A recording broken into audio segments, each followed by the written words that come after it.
Disclaimer. The information and education material contained herein is meant to promote the general understanding and dialogue of GANs processing. Such information is not meant or intended to serve as a substitute for a healthcare professional's clinical training, experience, or judgment. For patients and individuals, such information is not to be a substitute for professional medical, therapeutic, or healthcare advice or counseling. For medical issues or concerns, including decisions about medications and other treatments, readers, viewers, listeners should always consult their physician or, in serious cases, seek immediate assistance from emergency personnel. Prescription information, procedures, and use of medical devices information should be undertaken only by properly trained and certified medical personnel. We specifically disclaim any warranties, express or implied, including implied warranties of merchantability or fitness for a particular purpose. Such information is provided, as is, and is believed to be accurate at the time of its publishing, but it is the viewer's job to evaluate the accuracy of any information found in this presentation. Every case presented is of their own experience, applied by themselves for themselves, and it applies to their case only.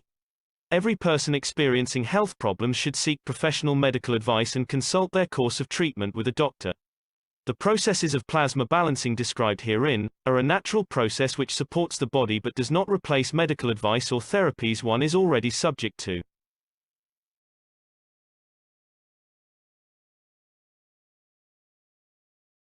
Welcome, Alex, and that should give you a full coverage of anything you're about to say in this teaching. So thank you very much for your time and joining us today. And to all the teachers, Jalal Salamia has come forward and is sharing. And as Mr. Cash said, we're all students and we're all teachers. So feel free to share the knowledge of the Kesh Foundation and what you've understood. And Alex, welcome again. We want to thank you for always being here, as I said earlier, and for just sharing from your heart and from your soul as you understand this knowledge. I don't know where you're going today, but wherever it is, it'll be a pleasant journey. We'll open it up following that for some questions and answers. And of course, we didn't go into the spraying, which I'd like to do and mention a little bit about that, but we can do that afterward. I know Ed would also like to come in and show us more about sharing the link and inviting others to join in this beautiful knowledge in this platform of sharing and sharing the knowledge of the foundation for the benefit of others that have no clue or any awareness, just like we didn't before we came to the foundation. It's opened up a whole new dimension for all of us. And again, it means different things to different people, depending on your level of understanding. So thank you, Alex, and we look forward to your presentation. Thank you very much, Mark. And of course, it's a beautiful Sunday afternoon in the universe here. So we've gone through the disclaimer, and of course, YouTube is also having issues with respect to governing what they wish to proceed with. So it's a memo to everybody here that this information is not prepared in any way to go to YouTube. And if you decide to do that, you do that of your own free will.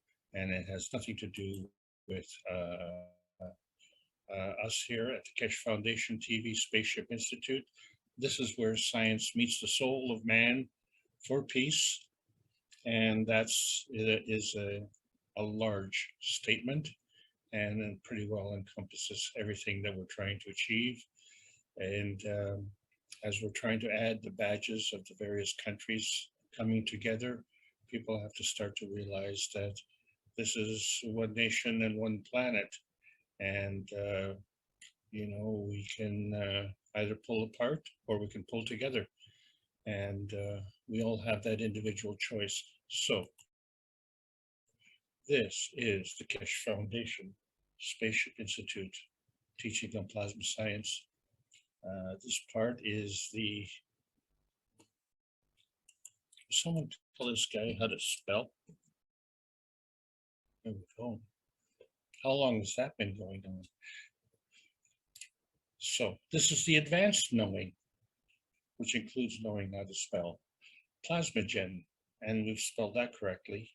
Plasmogen State. That's the topic today. My name is Alexander from Canada. This is December the 19th, 2021. This is a presentation of the Keshe Foundation North America Plasma Education Series. It obviously includes Canada, the US, and Mexico. As we say, the North American teachings. We have a new state, unfortunately, and it seems to be growing. This is the United States of Emergency, where we have obviously a worldwide state of pandemic, mudslides, flooding, tornadoes, and amongst many other things.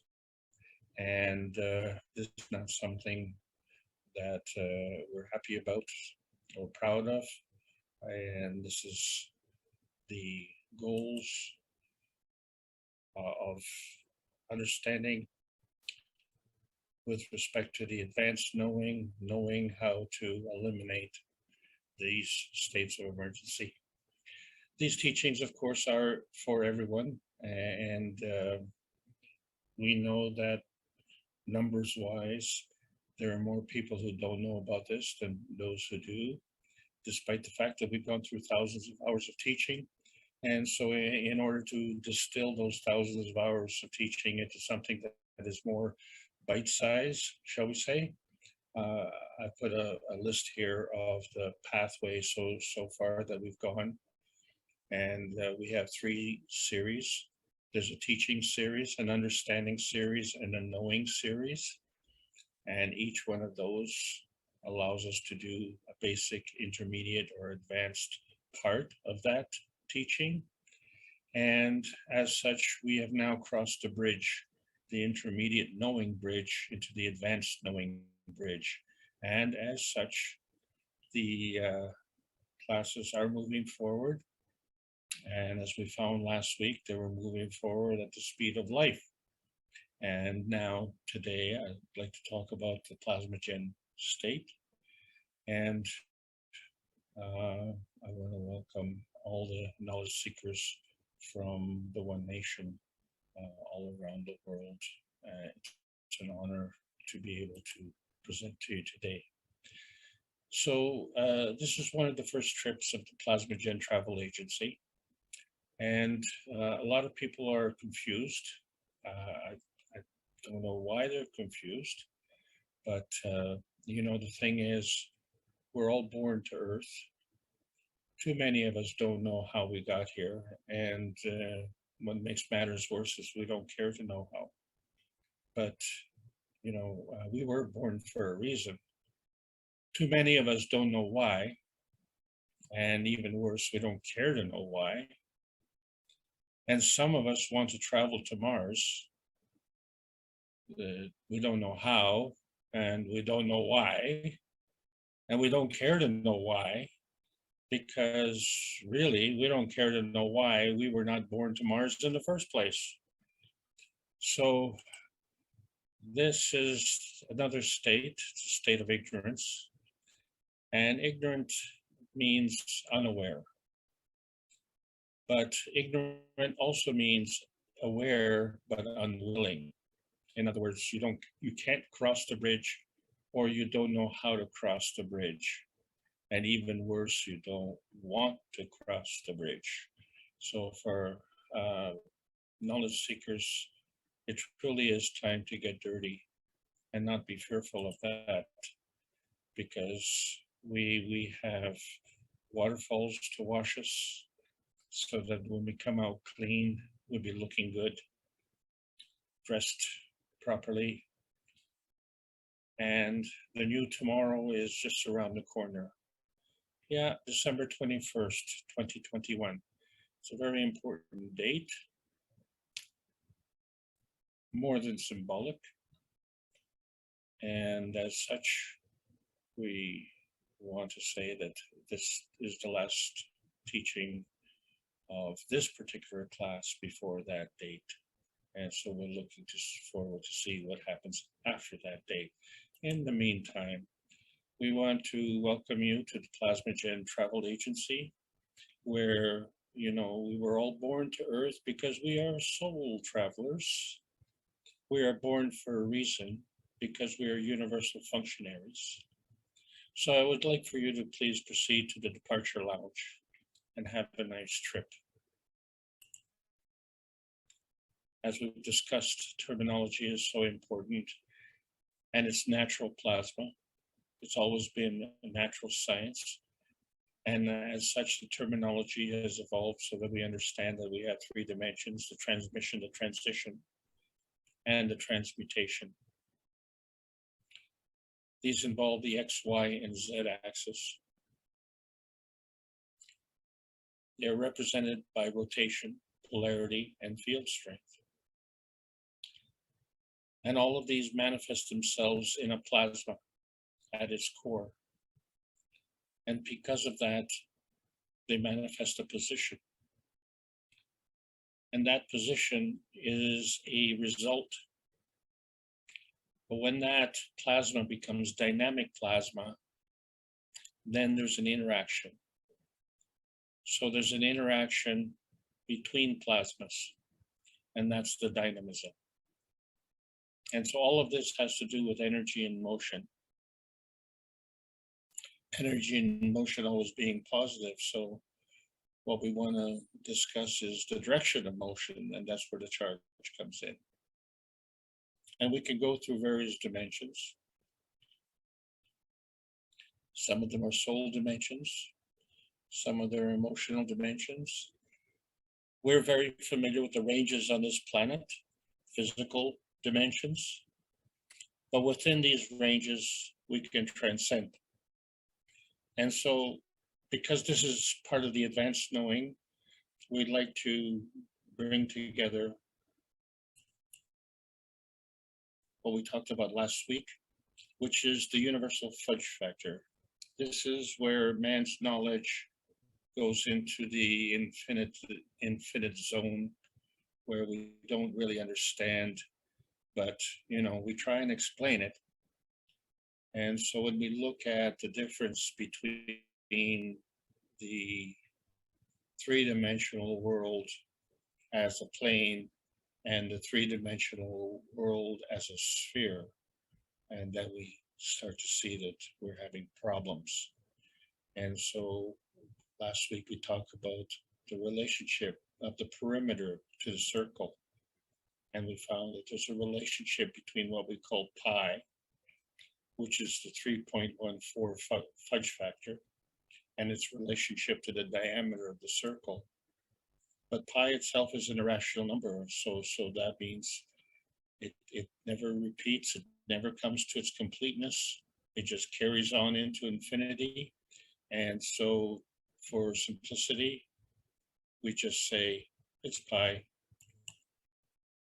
And actually, this infinity is our vanishing point, where we have the convergence between the physicality and the plasma state, and our perception of what is our physical reality and how we view that.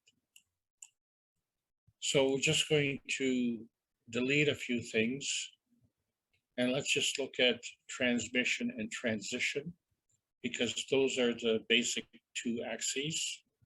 They involve rotation and polarity. And when you put them two together, they create a crossover point. This crossover point is the perpendicular vanishing point. And where does it go to? And for some people, they say, well, this is just a pie in the sky. However, a lot of people in their physicality all know about target practice. We need a different kind of target practice to understand that physicality is not on this page. Emotion is, soul dimensions are. And so we need to develop a different kind of target practice. And let's delete and add a few other things. So now when we look at what is transmutation, which is the field strength. So within that field strength, not only is a direction of flow, but a strength of flow. So the direction of flow is the gradient charge, positive or negative. But the charge gradient is the strength of flow, magnetical gravitational. And so there is a relationship, a plasma relationship, and there's a dynamic plasma relationship. So the plasma relationship is at the core, and the dynamic plasma is the dynamism of interaction. And all of this has to do with energy and motion. And when you have this energy and motion, then you have to discuss how we get 1 and 1 becoming more than 2. And that's called synergy. And so there's a relationship between synergy and then what we call susceptibility. So synergy and susceptibility are relationship references. And these relationship references from our basic understanding of the ranges on this planet, which for us is between the ground and the sky, and that's our physicality. But we can transcend this. And transcend to what? So we have a soul. And that's the essential you. The soul of the man is the essential you. And the soul of the man is the interaction between what we're going to talk about today, the Plasmogen state, and the Mattergen state.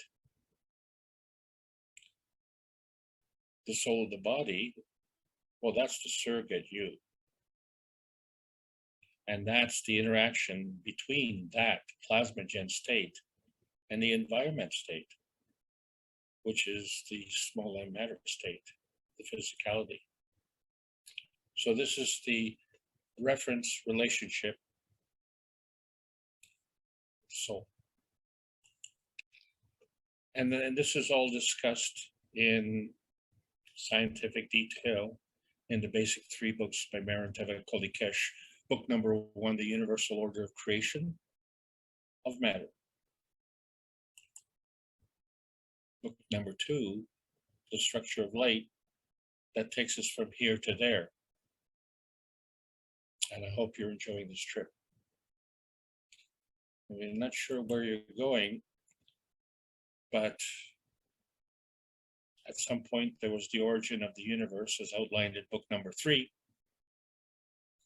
And somehow we've been continuing on this trip. And so what this trip allows us to do is that we now can understand the creation of the universe. We can explain how the universe was created. We've always known that it exists from energy, and we've always known that energy is always in motion, and as such it has a charge when it's in motion. But we have to understand, when we look at the cover of book number 1, The Creation of Matters, we have the amalgamation of matter, dark matter, and antimatter. And that's one plasma state. When you have 2 plasma states and you have an interaction, the infinity loop is the dynamism. And you can see it's very important to look good. So really, as simple as it gets, it can't get much more simple. Otherwise, this page would be blank. Plasma science deals with magnetical energy forces of attraction and repulsion. But they have to go from somewhere and go somewhere. And so that involves a combination of attraction and repulsion balancing, and that can be done magnetically. There's a repulsion attraction creation that can be done gravitationally. And we call one creation and we call one decay, which is an unfortunate word, but it really is indicative of what is going on, because both of these emanate from a Margrav position. And so if its creation is magnetical, and if its decay is gravitational, but it is from somewhere to somewhere, or to somewhere from somewhere, and so it's a two-way street. And that two-way street means that we really have to decide what we are emitting and what we are absorbing. So what we emit is our magnetical field forces of natural creation. What we absorb are the gravitational field forces of natural decay. And so when we look at ray creation, which is preceding the creation of principal matter, one way is through the natural decay of the neutron. In the natural decay of the neutron, we create an electron-proton combination.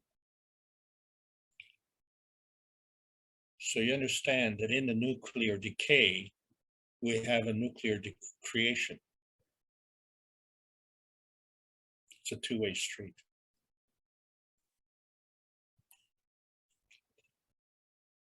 So if we are creating and releasing a PM tick, and we create a structure, a substructure, that's a creation. But if we decay, we're still releasing a PM tick and we're still creating a substructure. And it's still creation. So this motion is a magnetical residue. And the synergy and susceptibility of this magnetical residue is what we call attraction, which is gravitational. In other words, the convergence of energy. Or it's repulsion, which is magnetical, or the divergence of energy. And somewhere in between, there's an independent variable, and that's you. And we find that the universe is interdependent because plasma fields interact. There's a dynamism between plasma fields, and it affects everything. So the universe is interdependent. And now, of course, the problem we have on this planet is that we're trying to be interdependent with undependables. It's nice to be independent because that is a quality, a good quality. But to be undependable is not a good quality. And we make choices. So the cups of life help us navigate through these choices. And as such, we review them every time. And the reason for this is because for the new knowledge seekers to understand that the cups of life are essential. They're not called the cups of pandemic, they're called the cups of life. For the mature knowledge seekers, we sometimes take for granted and we forget how important the cups of life are. It's the cups of life that not only protect us in our physicality, but allow us to continue building the peace dome around this planet as we all spray our plasma water and look for the universal connection of the field forces that, as you see, come out of one cup where we've taken the physical components of a zinc plate, copper coil, nano-coated copper coil, and we've created this, what we've been talking about, a magnetical field and a gravitational field, and the relationship between those two fields. But we can create other cups. And so the second cup, we substituted a copper plate, and we still created a magnetical field and a gravitational field.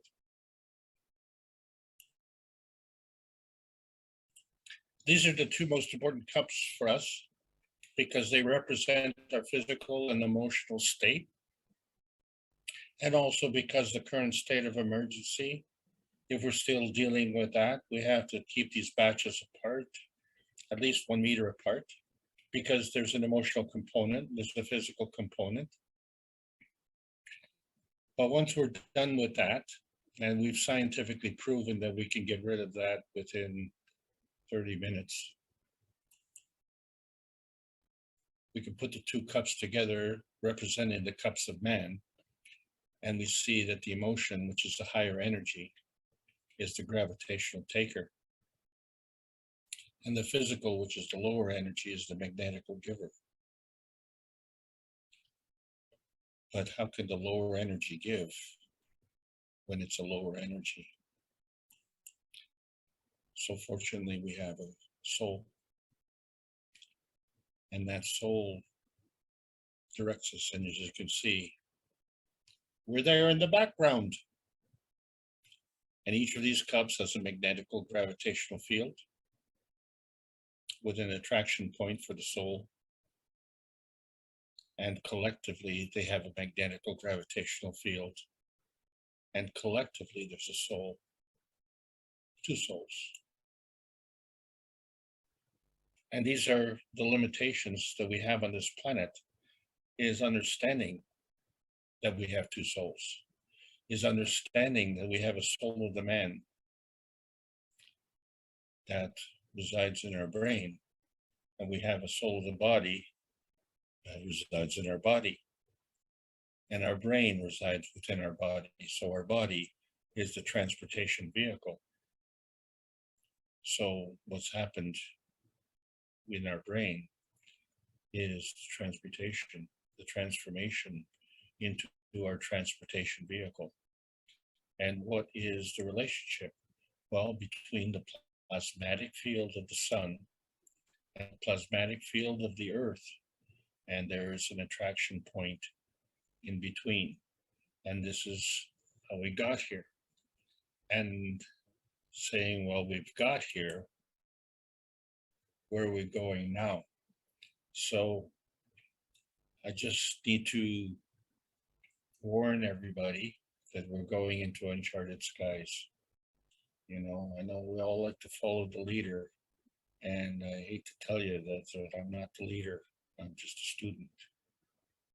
And I've got the same problem that all of you have. So some say that seeing is believing. Well, that's not good enough. We need to sort things out. We need to elevate ourselves, and we have to understand what exactly we're looking at. So our point of view is on this planet, and that range is between the ground and the sky. But now we've found that we can actually go through different energy states within that range. We don't even have to leave this planet to go into different states. We just have to understand what's our relationship, and our relationship is, our point of view is from our dynamic plasma state, and our point of view is to the energy matter state, the lowest energy matter state, which is the physicality. All of the states in between have an energy state. However, we can transform into Plasmogen state, or we can transform into a transportation state. So one is an energy field that we can't touch and can't see, and one is an energy field that, oh, well, yeah, we can touch and we can see. But they both derive from this dynamic plasma state. And so we have to become skillful that when we look at things, we have to understand what we're looking at.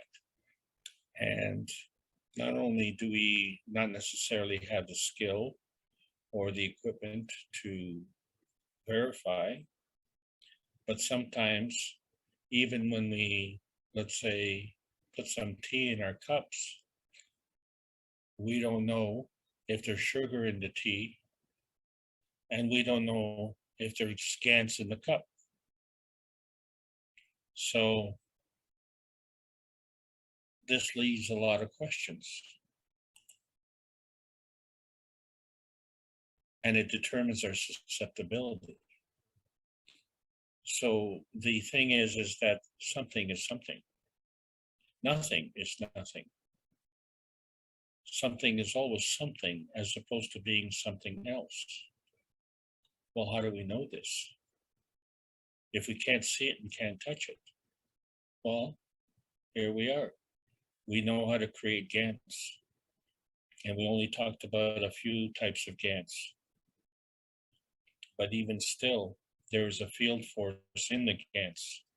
And you can see in the right-hand side picture, there's a hole in the GANs. Is there a soul in that hole? And this is, so if you say that seeing is believing, how can you believe something that you can't even see? Well, that's not a good excuse anymore. You see, because we have soul systems.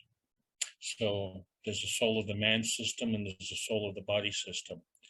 With respect to the soul of the body system, we know that it exists because when we go to sleep, we have a silver cord that connects, and this cord is a springy connection because it allows us to experience the art of dreaming. And as we become better at this art of dreaming, we can do this like in everything. It involves practice. And we get a chance to practice because the springy connection pulls us back in the morning, pulls us back within our body, and we can carry on. And we can carry on with the product of the benefit of the art of dreaming.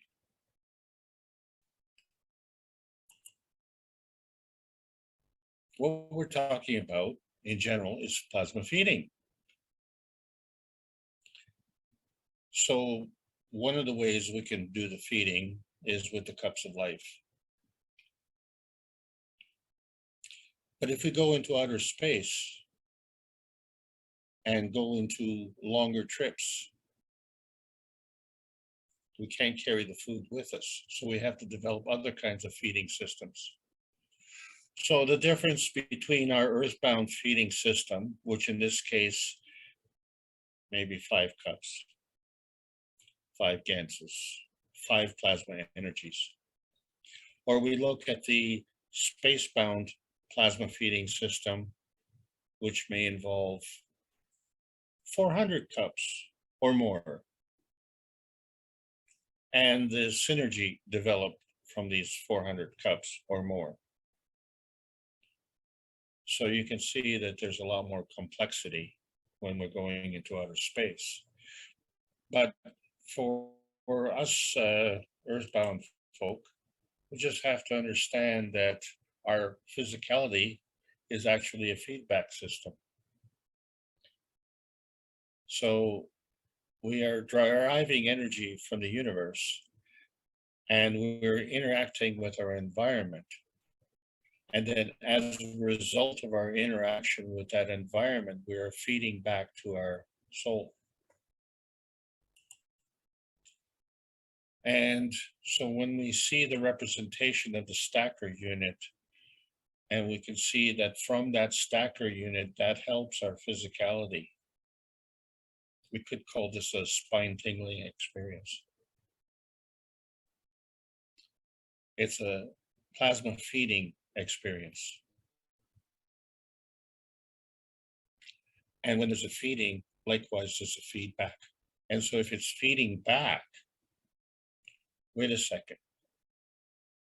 If the gravitational is feeding to the magnetical, then how can that feed back? So it cannot feed back through the same plane, can it? It has to go through a different plane, even a different axis. So there is a feedback system between the principal matter and the feedback from what? Our physicality. which is the interaction with our plasmatic condition and the Earth's plasmatic condition, or the product of the inertia. So between our principal matter and the product of the inertia is our transition zone. And that is the point where we have the meeting of the feeding and the meeting of the feedback. And it's our crossover point, isn't it? So because this is an advanced knowing class, it's giving us an opportunity to really get into this particular point so that we understand what it means to be a magnetical giver. Well, a magnetical giver is the giving of energy as such from the soul to the spirit.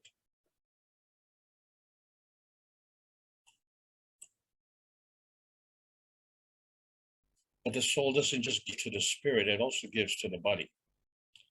So this concept of giving is unconditional and it's not targeted.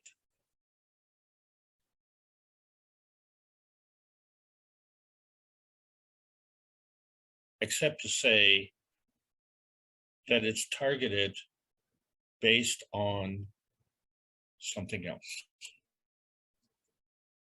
So the spirit then is a magnetical giver to the body. Is that it?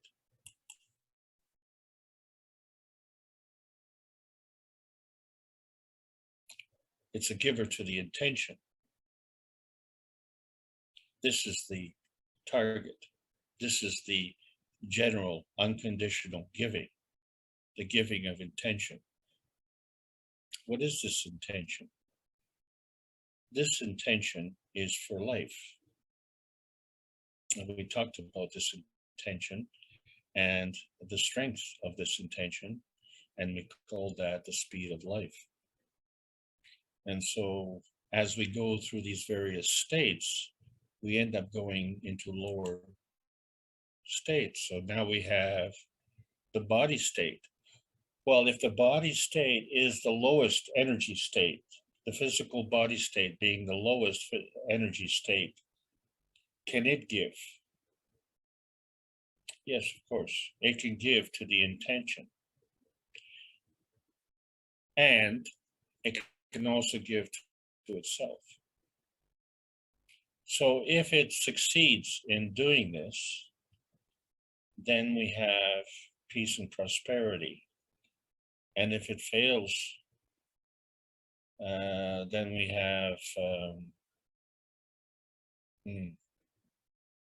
have chaos and cancer. Well, if that's the magnetical, then what's the gravitational? Well, the soul can take energy from the spirit. Wait a second. The soul was giving to the spirit, now it's taking from the spirit. Yes, because this taking is the feedback. And if it can feed back from the spirit, well, it can also feed back from the body. So the spirit, obviously, is feeding back from the body. And what is it also? Well, the spirit, of course, is feeding from the soul. So the spirit is kind of in between, right? It's in the transition state. It's getting energy and taking energy from the soul of man, and it's also taking energy from the physicality of the body and its interaction with the environment. So, well, obviously, it's easy for the body, right? The body is a taker. The body is taking from the spirit. Okay. But it's also taking from itself. And if it's not skillful enough, then this taking becomes a form of robbery.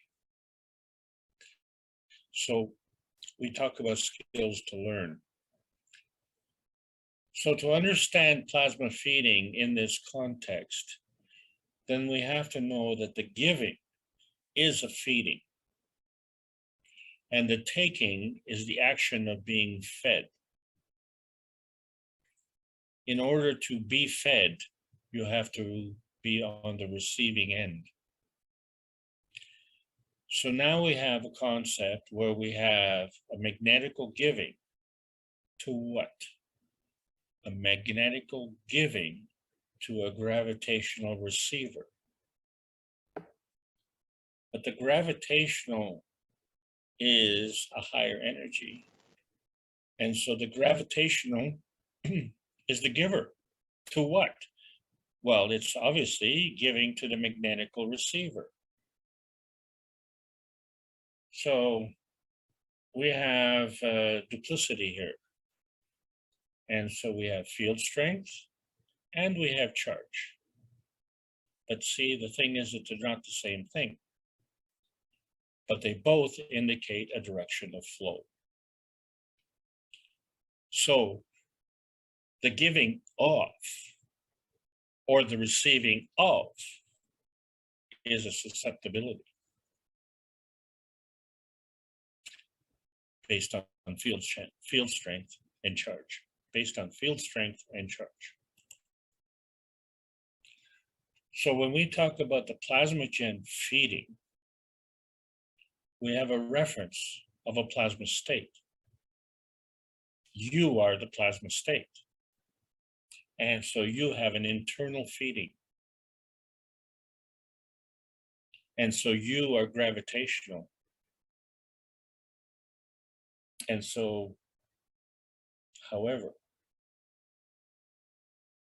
the gravitational gives to the magnetical.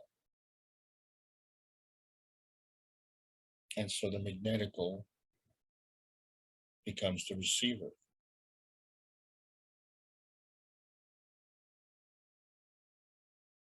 From what? So to understand the plasmogen feeding, it has another dimension, a dynamic plasma state. This is the interactive feeding. The interactive feeding involves a magnetical giver. To what? To a gravitational receiver.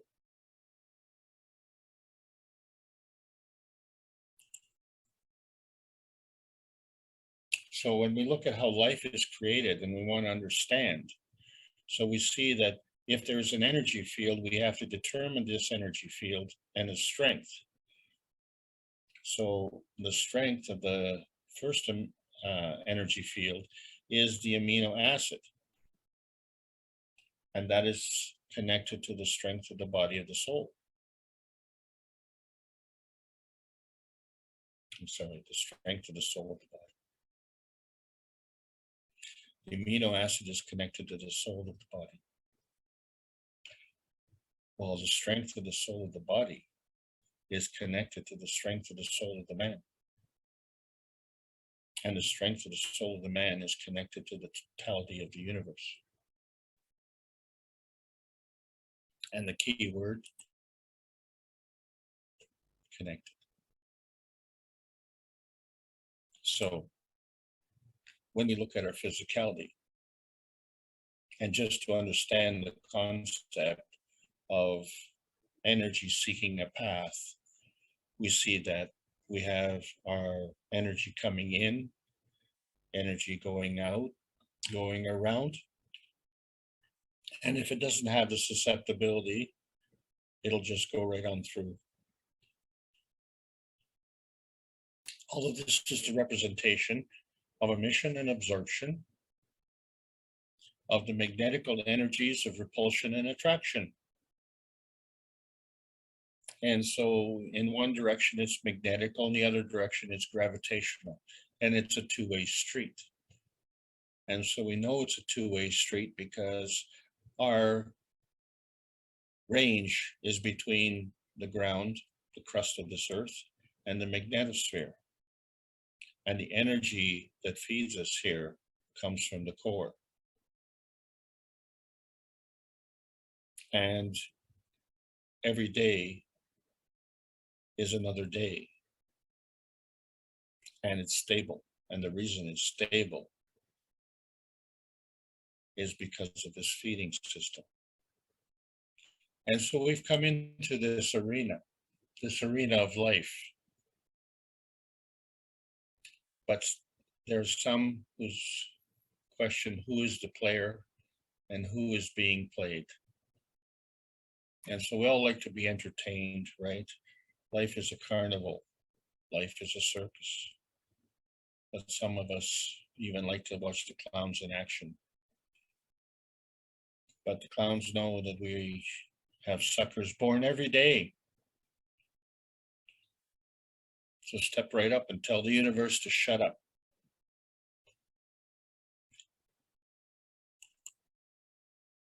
Well, we're in the Earth arena, and we have a convergence of forces here. And in this convergence of forces, as we say, we have our little battleground between protoplasmic idiots and universal functionaries. So you have to decide which you are, and you have to decide which position you have, and you have to decide how do you get from here to there. What is the transitory field strength? The transitory field strength between the descendants into the physicality, which is represented by the light mass, or the ascendants into the soul mass. And then you find that there's a transcendence and a crossover point between our dream state and our awake state. And we reference that as an aminogen state or a post-amino acid state. And the reason for this being is because there's a non-tangibility and there's a tangibility. And the crossover point is the transcendence. And the decision to transcend that is enacted in the cup of inertia. And it interacts with the cup of the soul of the earth. And both cups have a magnetical and gravitational field. And then both cups work with the three cups of man, the cup of the emotion, the cup of the physicality, and the cup of the soul. And collectively, they all have a magnetical, gravitational relationship and a soul. And yep, that's us in the background there. We're there somewhere. You can see it. However, we talk about the soul disconnection. And this soul disconnection is this energy transit that goes between all the different energy states.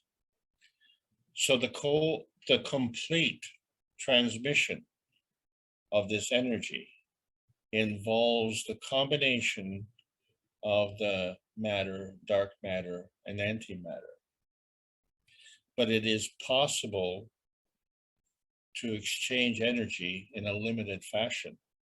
And we've proven that because life exists on this planet.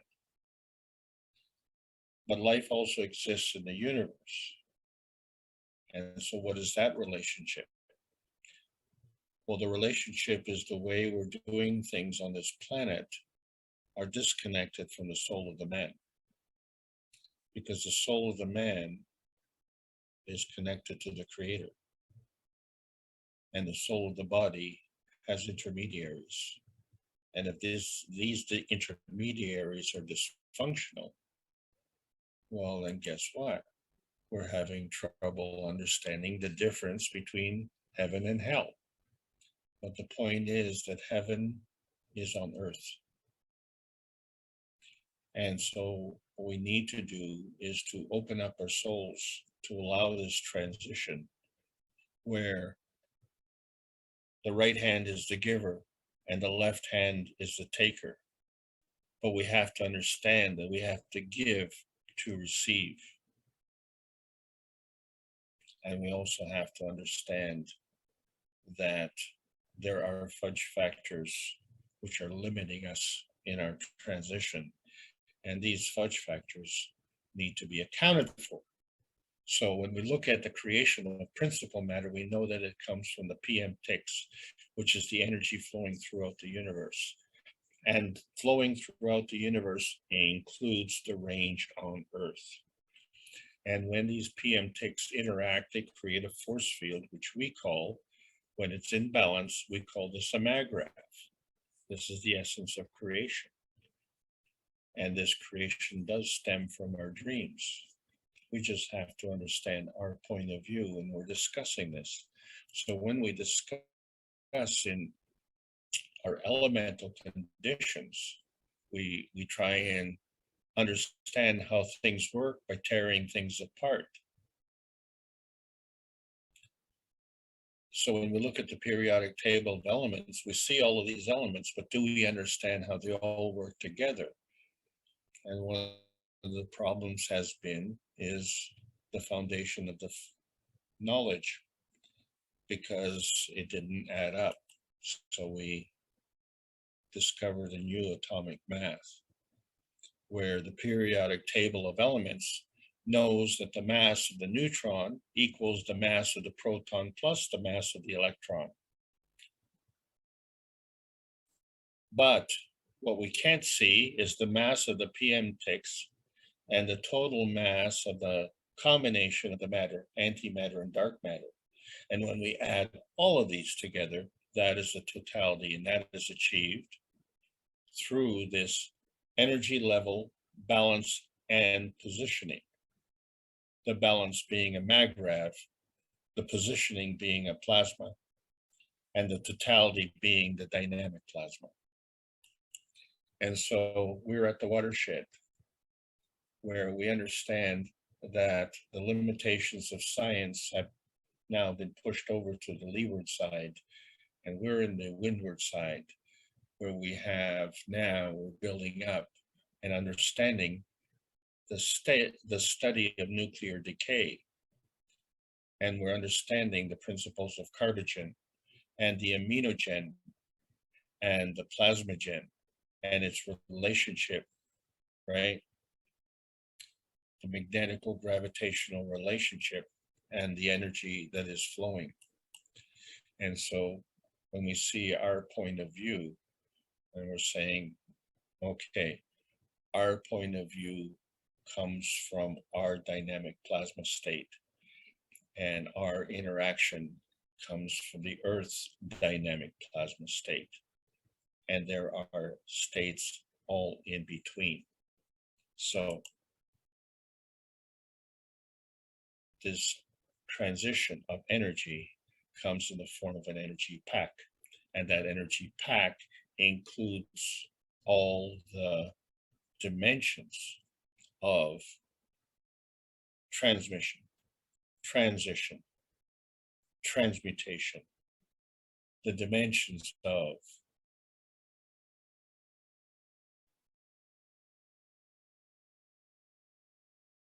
matter, dark matter, antimatter.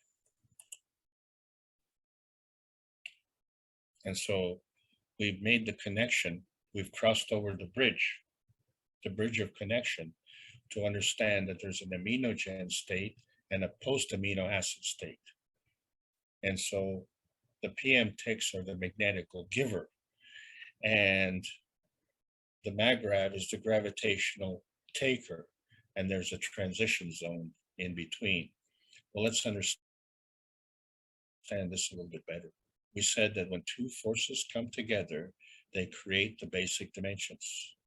And when these dimensions have enough field strength, they create a plasma condition. And one plasma condition interacts with another plasma condition. And then when these plasma conditions elevate in field strength, they become dynamic plasmas. So it's not one dynamic plasma, there's other dynamic plasmas. But the thing about it is there's a dynamic plasma interaction. This is the plasmogen state. This Plasmagen state is the interaction of dynamic plasma fields, but not just one-to-one, but as compared to the rest of the universe.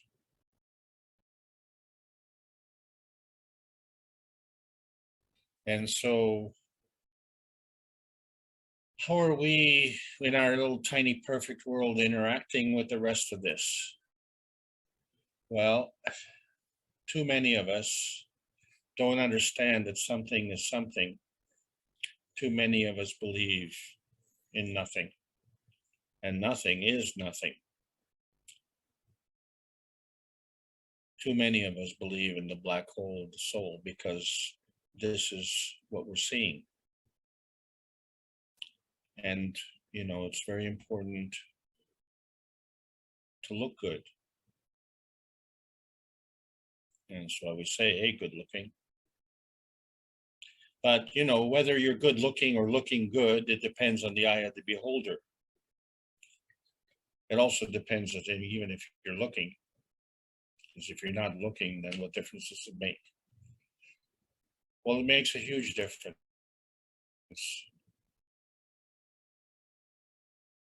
It makes a huge difference in our understanding. So this subject may be kind of eerie, and that's us in the background there. We're kind of spooky, right? And create a condition that makes you kind of spellbound. And say, well, is the Plasmagen giver from your point of view? No. From your point of view is an interaction of the fields around it. You're a Plasmagen receiver. So this is the difference between being spellbound or being spacebound, is understanding the giving and the receiving relationship. And so when we look at the star formation, and when we talk about doing soul meditation, so we have to understand that there's a difference when we say amino acid oxygen and aminogen oxygen. There's a difference between amino acid hydrogen and aminogen hydrogen. There's a difference between amino acid nitrogen and aminogen nitrogen. And there's a difference between carbon, which is like a lump of coal, and carbogen, which is the connector to this universe.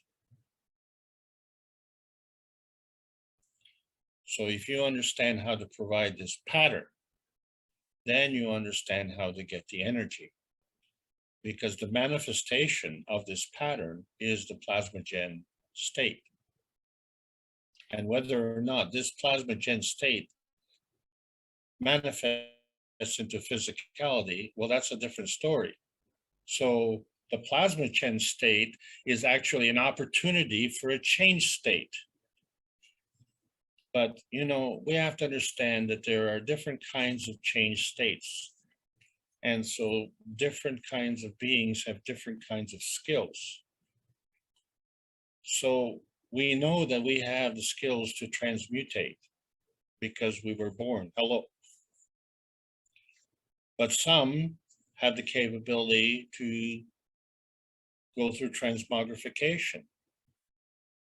Well, what is that? So if we look at the transmutation of the elements, so the transmutation of the elements is the creation of a form artifact. And that form artifact is the interaction of the gravitational field of the plasma with the inertia. And that inertia then creates a splitting of the antimatter into light matter and dark matter. And then when you have a scintillation, that becomes the manifestation of light mass. All of this becomes the transmutation of energy. So the transmutation of elements is the transmutation of energy. However, some do it differently. They manifest themselves into physicality. And then they re-manifest themselves into another kind of physicality. And they do that within the inertia fields of this range.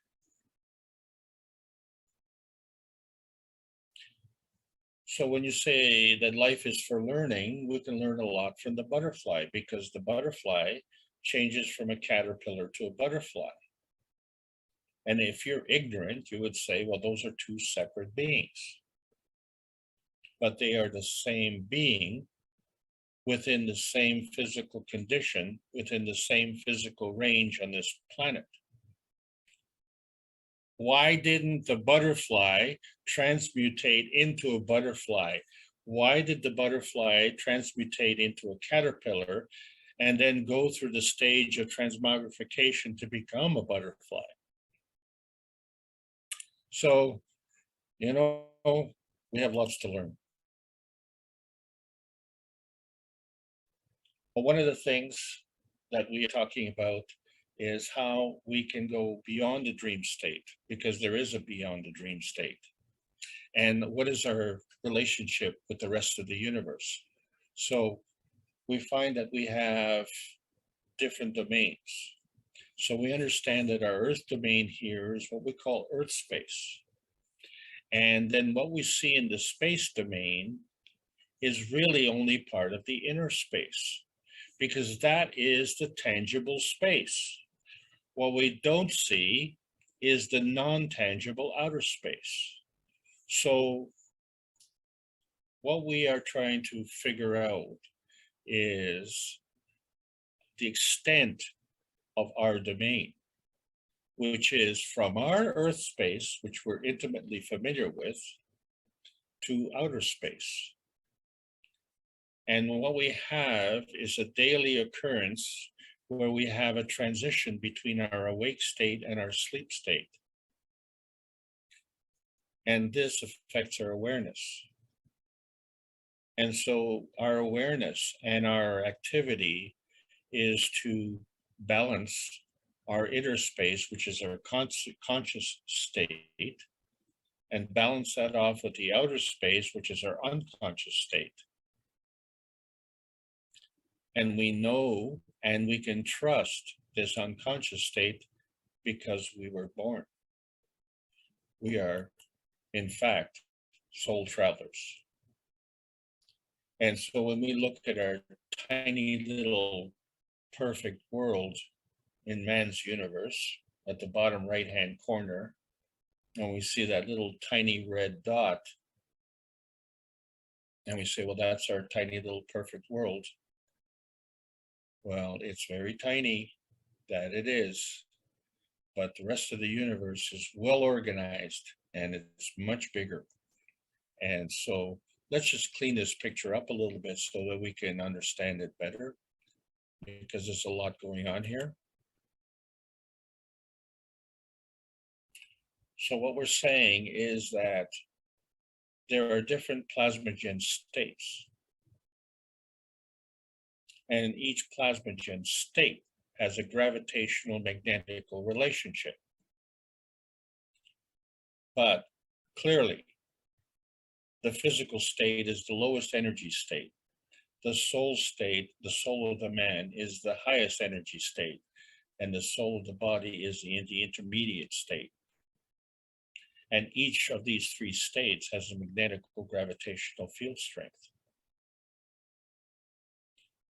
And it's a two-way street. So what we're seeing is we're seeing the energy coming from our soul, coming to our spirit, coming to our body. What are we doing with our body? Okay, because now that energy is like a hose with a nozzle on the end of it that is not only holding the pressure back, but in some cases, the nozzle is cut off and the hose is flapping all over the place. So not only are we leaking but we are losing energy in a massive way. And as a result, we are limiting our creation. So if we understand how we got here in the first place, so it was the soul of the sun and the soul of the earth which attracted us, the soul of the man. And then once we had that, then the soul of the earth plus the soul of the man attracted the soul of the body. And then maybe the soul of the earth plus the soul of the body manifested into the physicality of the body. And so now we have two relationships to understand. There's a magnetical gravitational relationship, which is the balance, which we call a mag-grav condition. And we say, well, scientifically, this relationship deals with the conservation of energy. But spiritually, the spirit guides the motor of the soul. Well, these two sciences will be added together in the plasma science and added to the knowledge so that we understand that there's a physical domain and a plasmatic domain. There's a small m matter state domain and a mattergen domain. And there's a common denominator between the two, but always one dominates. And you have to ask yourself, which dominant matter state are you? And so we have the introduction of the vertical enhancement unit, which is now showing us that we can do more. And we know that when we're talking about strength of field and direction of flow, that we know that energy cannot be at 2 points at the same time, as per Herman Weyl.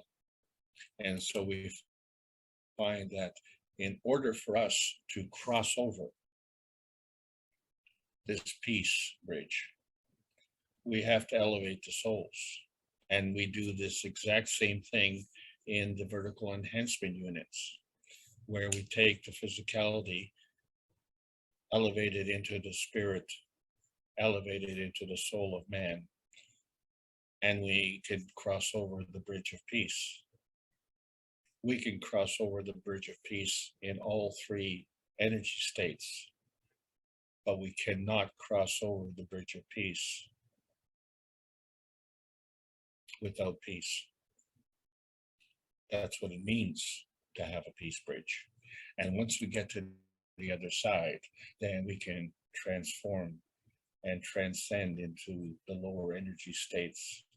And maybe for ourselves, we can go through a transmogrification where we don't have to take the physical baggage, which is causing us ill health and cancer, and we can transmogrificate into a healthy individual and a healthy universal functionary. So now we understand the basis of the 5-cup system and its relationship to the manifestation. And we need to define manifestation, how it works with the relationship of the stacker unit and the universal reality. So we said when two fields come together, they form another. And so the formation of this third field, wherever it is a manifestation. And it's the plasma feeding that leads to this manifestation. And so this manifestation can be non-tangible or tangible, non-visible or visible, plasmatic or physical, and dark matter or light matter. In other words, there is a plasmatic reality and there is a physical reality. Whichever kind of reality that you manifest, that is the form artifact. And so in fact, we can have a form artifact of emotion. And that becomes a form artifact of energy in motion. And we've seen that because in the cup of life, we have many Ganses, we have amino acid, and with the process of creating amino acid, we create more water. And we started out with a physicality. Well, that we did with the cup of life, but with the cup of the universe, we could do more. And to understand the cup of the universe, we need some target practice. So we have to understand that within our brain, we're able to create plasmogen conditions which interact, and they interact with various components of our souls. And so we are able, even on this planet, to have a transcendence into heaven by amalgamating the field strengths of the soul of the man, the soul of the body, and the field strength of the physicality of the body. And as such, we at the Kesh Foundation have offered a gift to the United States military, to the many soldiers who are suffering from PTSD, an opportunity to enjoy the benefits of the Vision Enhancement Unit, which will restore their spiritual and emotional harmony, so that they don't have to suffer the pains of, or suffer the contemplation of suicide, among other things. We want to get back to nature, but we have to understand that we are nature. There's no getting back to nature. We are nature. What we need to get is back to normal. And when we say, well, what is normal? The normal is the majority, and the majority seek freedom and emancipation. That's the way the universe operates, and the new universe is normal. So we, as one nation on earth, seek freedom and emancipation so that we can fulfill our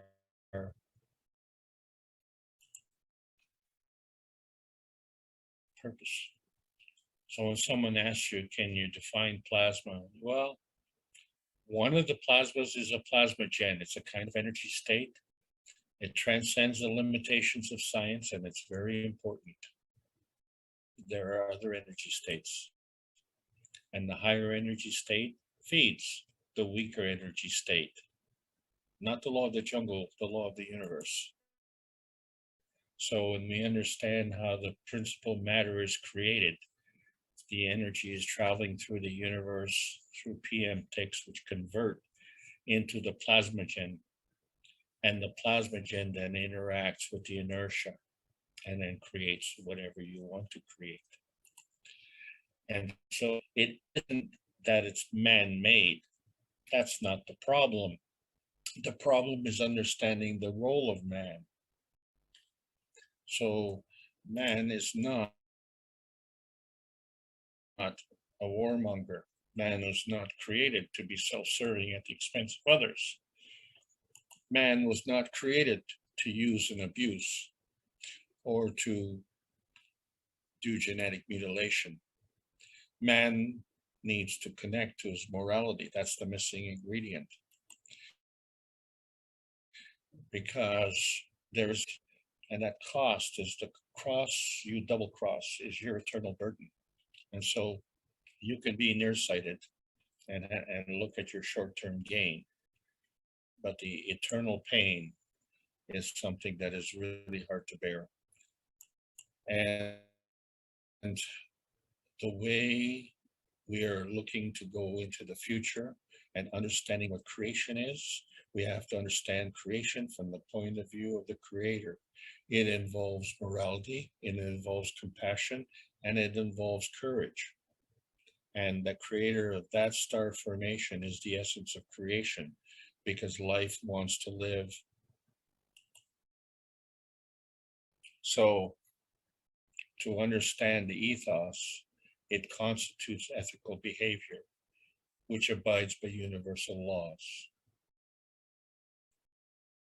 And the universal community exists in the pre-amino acid stage because it is connected It is connected to the soul of the man, which is connected to the creator. It is this ethical knowing that is the common denominator.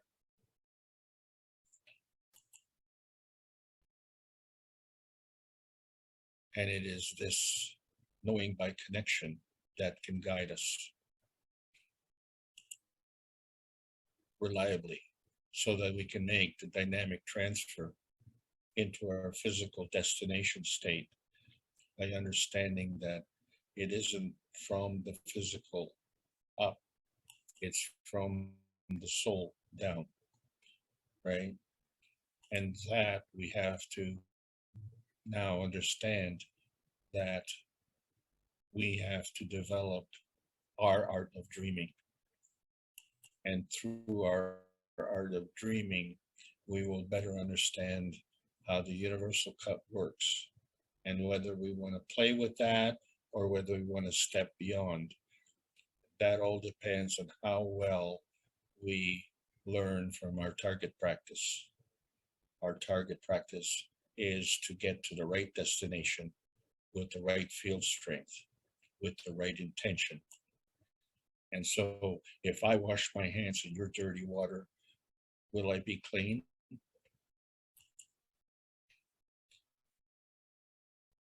We'll both be clean.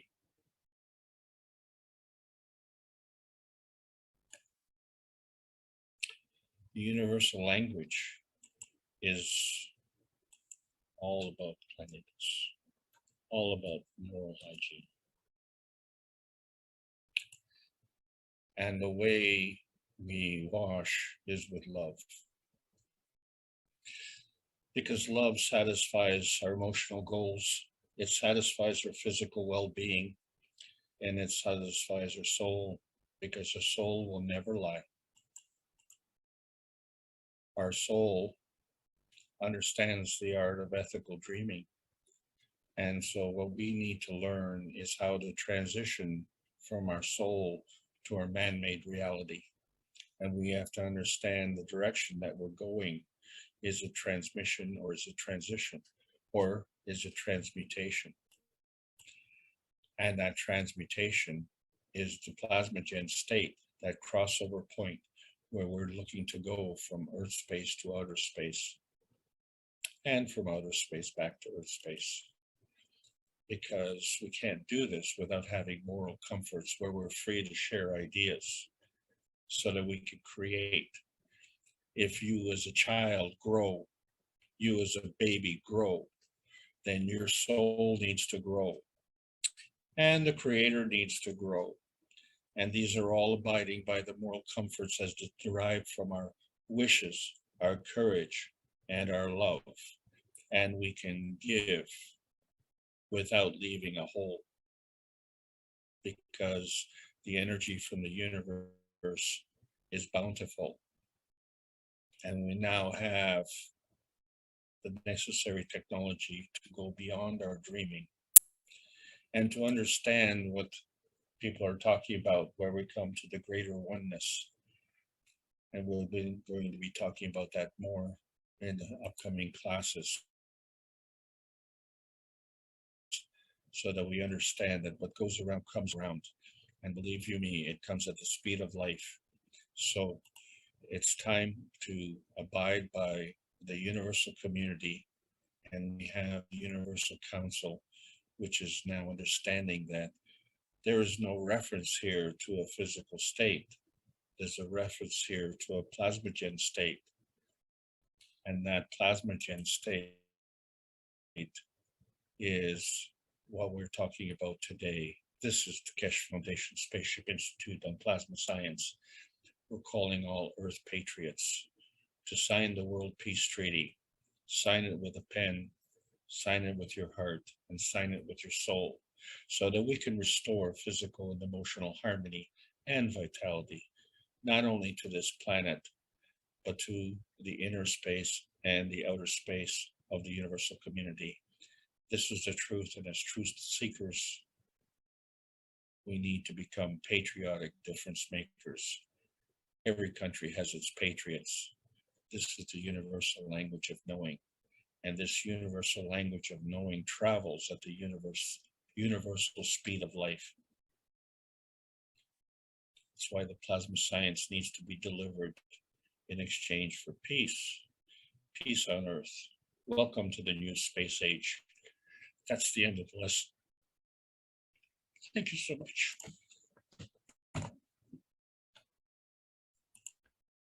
Well, thank you very much, Alex. It's quite a body of knowledge you just shared with everyone. And I don't know if anyone has any questions. I have one or two, but let's see. Maybe, would you like a couple minutes, Alex, to warm your tea?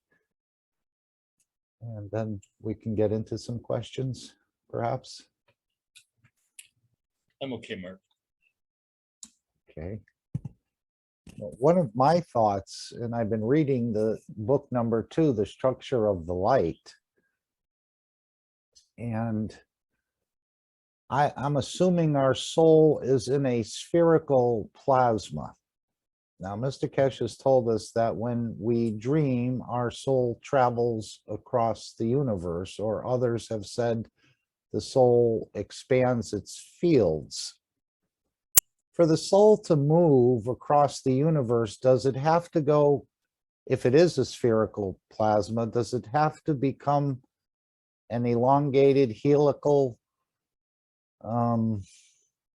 type of light plasma to move? Because it seems to me the way plasma travels is in this dimension of light. And then, and again, those words metamorphosis was right in the book. It said the spherical plasma metamorphosizes into an elongated conical helical shaped plasma, and then upon its point of destination it changes back from the light shape, the elongated shape, back into the spherical shape or the neutron of a spherical plasma. So does the soul convert, do you think, into light as it travels, or it doesn't need to do that? Or is it already light, but I don't see how it could be if it's in the spherical shape of the plasma, because we understand it's a little ball, sort of a ball of energies in your brain. And so for it to travel, does it change into this light? And then at the point of destination, if it was to manifest, it goes into the spherical, or while you're dreaming, maybe it just stays in the light and interacts at that level. I don't know if you've ever thought about that, or. So, Mark, you have, and obviously you've read the book. I'm reading it for the second time. It's tough getting through it, but the more you work with it, the more you understand, and the more of the classes you take, like with yourself and Jalal and the others, Solomia, you begin to pick up more. And it's just, I think the more you know, the more you can know. But how are your thoughts on this? Does the soul, being a spherical shape, which Mr. Kesh always draws a circle to represent the soul, does it change into the light structure when it travels? Do you think? It was just a question that came to me, and that idea of metamorphosis as well. I only thought that was for the butterfly, but the plasma metamorphosizes, let's say, from a spherical to an elongated light and back to a spherical at the point of destination. How do you take it? The question that you think you're asking, you've already answered. The question that I think you're asking is, at what energy state are you referencing? So the structure or the substructure is the same, and you've described it, but the energy state is different. And this is where the transcendence comes in. So in order to move, shall we say, at a more efficient way, you have to elevate into a higher energy level. And The where soul has to go into a higher energy level? no, your awareness, your attention, and your focal point. You are your soul. So you don't have to do that. It's your focal point that has to do that. So if you're at a lower energy level, then you're at a lower focal point. If you're at a higher energy level, then you're at a higher energy focal point. So in other words, let me go back to that picture, Well, because that well, what about the soul of physicality? I'm trying to find out how you can put these two together and travel. I know it can be done. I don't think I've done it. Well, we've all done it when we dream, but we want to be able to consciously move or transmute this physicality into some sort of light, or does that happen just when it's encompassed within the soul of the man? no, Mark, Just all three of these levels are light.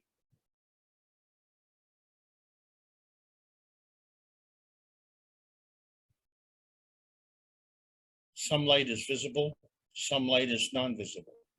I agree with that. Yes, depending on the amino acids in the eyes, that level can see certain lights, but it can't see other certain lights because it's a different strength. So in our physicality, our range is between the ultraviolet and the infrared. Someone who is a clairvoyant can go and see the aura, which is of different colors. And then, there are higher energy states, and we don't even know what colors they are. We don't have the physical capability to see those colors. The point is that each of these energy states is the complete energy state and has all the attributes that we've talked about: rotation, transmission, transition, transmutation. It's the manifestation, which is the form artifact, is dependent on the energy state that you're in. So is a soul going to manifest into its physicality? No, because it is not near enough. It doesn't have the nearness and proximity. So there's an intermediate stage, and that is the spirit. Can the spirit manifest into physicality? Yes, it can, because it has a nearness and proximity. But it also has a nearness and proximity to the soul of the man. So it's this nearness and proximity that becomes the decisive factor. So if you want to reduce the nearness and proximity, then you have to elevate into a higher energy state. In other words, if you're going to the moon and light takes 8 minutes, and then if you want to go to Mars and a spaceship takes 7 months, or if you want to go to some asteroid somewhere and that may take 2 years, in order for you to reduce that time, you have to increase the energy level. So you cannot do that in the physical state because of the limitations of the speed of light, as we describe it in our physicality. But there are different speeds of light. So our spirit has a higher energy level, and the soul of man has a higher energy level. And the limitation on the speed of light at each energy level is also constant. So the misunderstanding of science has been that the limitation of the speed of light on this planet is the limitation of the speed of life. And the speed of life transcends this physical limitation. So if the speed of life transcends it, then our knowledge needs to transcend it as well. And, you're looking for proof. And so understand this: you were born, and you were born on Earth. You were not born on Mars. Okay? So you know, you didn't take a wrong turn at the bakery, so to speak.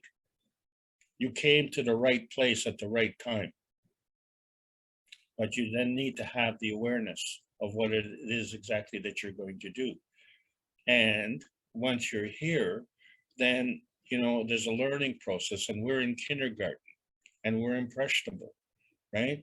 So, you know, we have witches and goblins and gonna-get-yous who influence us, right? But if we are true to our form, then we have to look within and see that our soul will never lie to us. It's our soul that brought us here.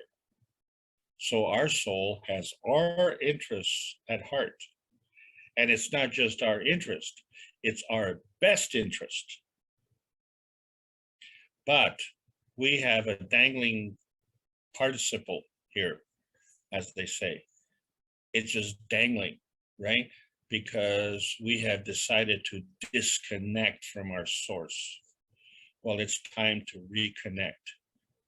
And in a couple of days, December 21st, the reconnection is going to happen. All of us will have to go through that. Not all of us will go through that on December the 21st. That is not a rigid, fixed date. This Plasmagen travel agency has a trip scheduled. Each of us can decide to go on that trip on December 21st or later on down the road. But each of us will be going on a trip. We know that. That's a fact. So you have brilliantly analyzed the question through your question, the way you've asked your question. Okay, it's true, it's proper. You've read the book and you've been able to articulate what you've read in the book. This is a massive accomplishment. You know, when you compare to the regular science, when you get to that question and the answer is, I don't know, you know, science doesn't know, you know, we've been studying for so many years and we have no clue. But you have a clue. You have more than a clue. You've totally deciphered it. I have a thread. Now I'm pulling on that no. single thread. Yeah, If well, we can unwind it. a stitch in time. Saves 9, yes. So brilliant question. Okay, but this is so on point with respect to the topic we're talking about.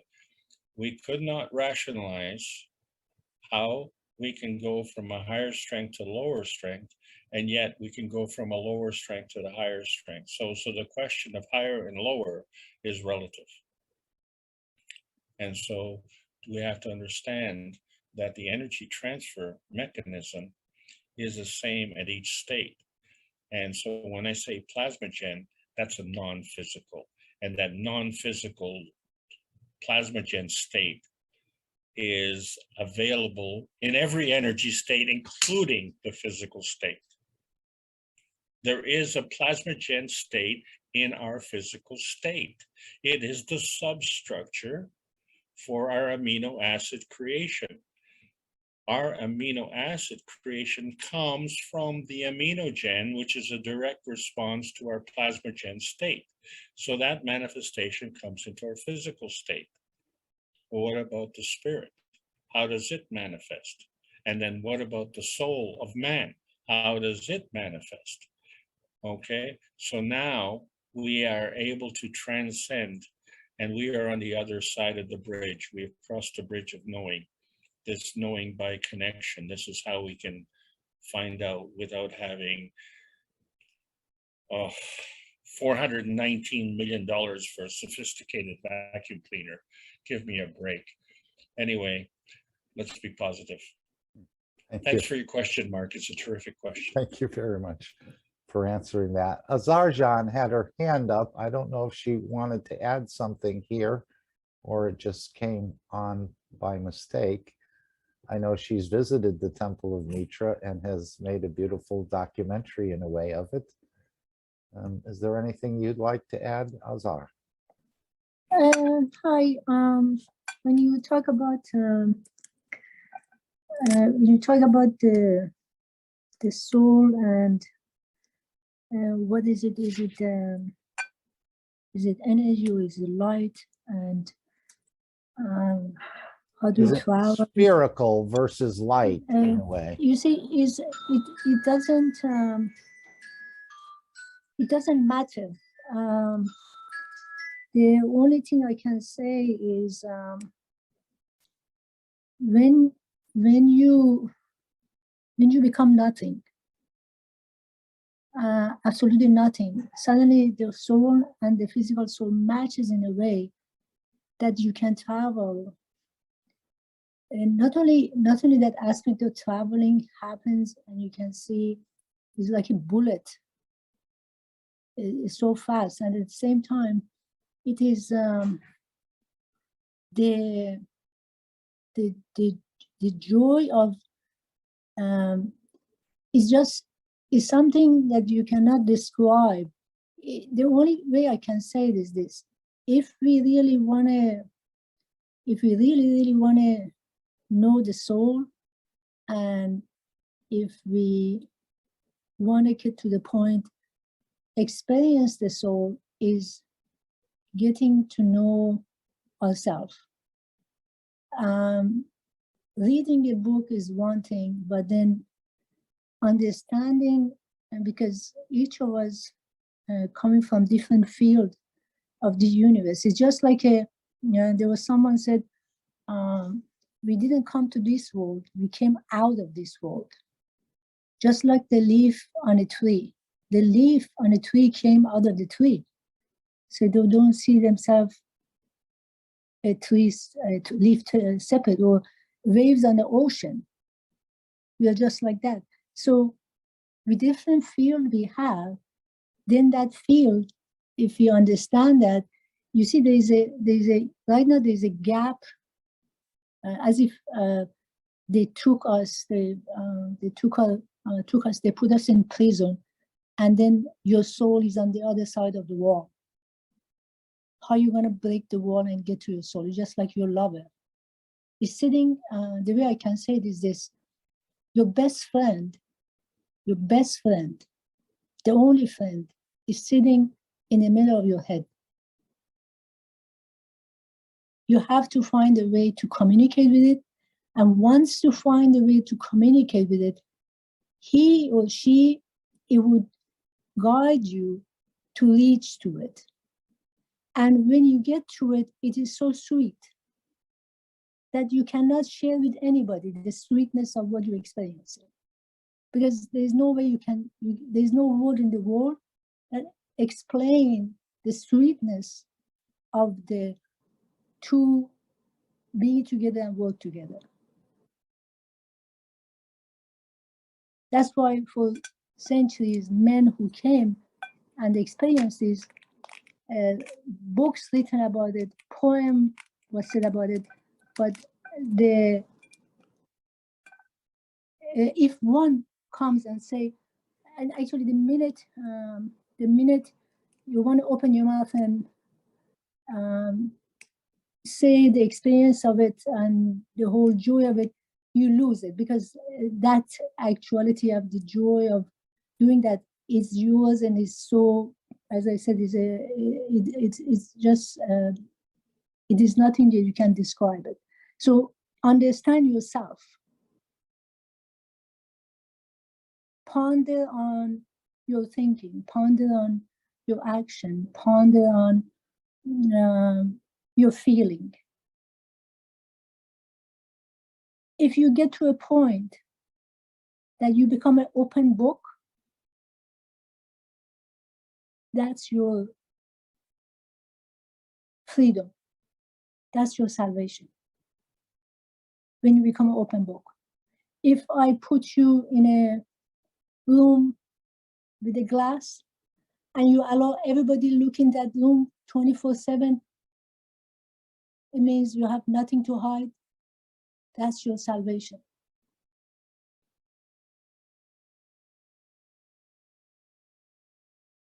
Well, I know at one point in time, Mr. Kesh said we got to this place through millions of transmutations and subdivisions and so on. And at some point, we were going to be allowed to remember this. I don't know if you recall that or not, but again, there's this idea that we were created here, our soul was created here, but at the same time, he said you would be allowed to remember these subdivisions and transmutations and millions of them that we've gone through. So there's quite a bit of understanding to understand what this is all about. Yes, there is an understanding, but you know, we right now we're taking baby a step. Oh, no question. To get I haven't gotten into nursery school yet. we're getting it baby a step, and then the whole thing is, since we're all together, and the whole thing is we actually each of us for you know, for us is just a tool to actually, the reason we all also here, each of us a tool for the other one to see themselves and to grow and to elevate. That's what it is also at the same time, because we're not separate. Because I can't say, you know, I'm going to get elevated, you know, forget about you or this and the other, because there's no separation here. Because the same, you know, when you grow, because the same way you, if you remember when Rick had those, magnets, when you move one, the other one moves, yes? So when you grow, I grow automatically with you.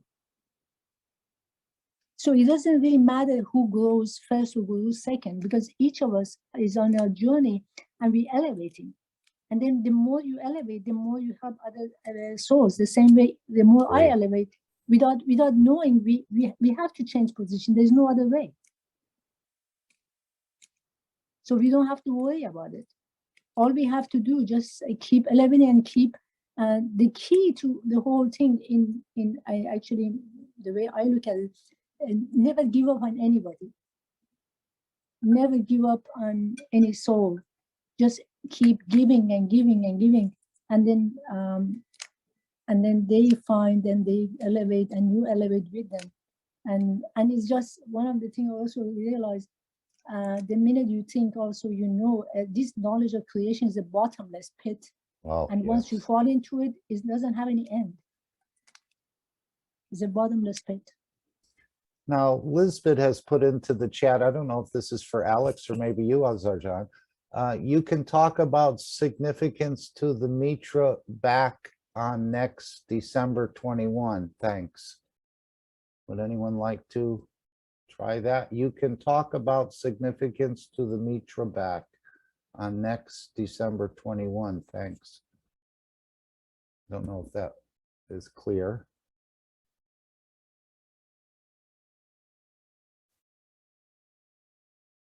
I think Mitra, when he came, it was a god of light and fertility, you know.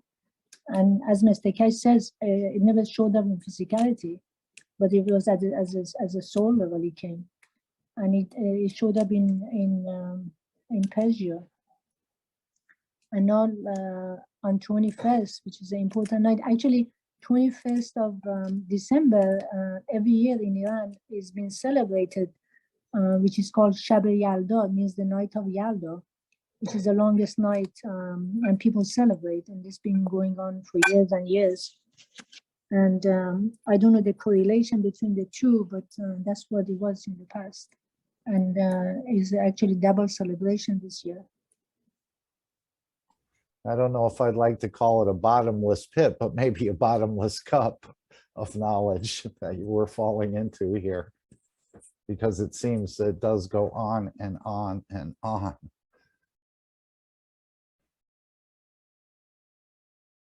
Thank you, Azar.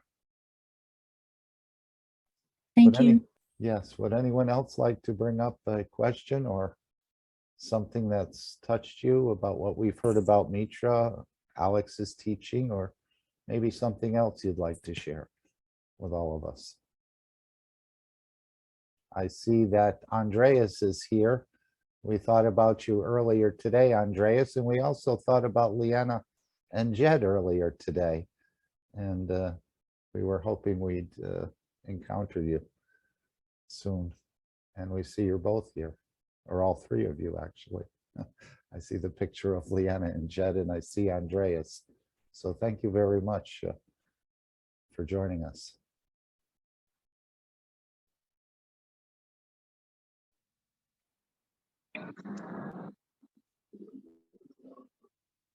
Hello, Mark. Yes, Jefferson, please. Hi, Mark. Hello, everyone.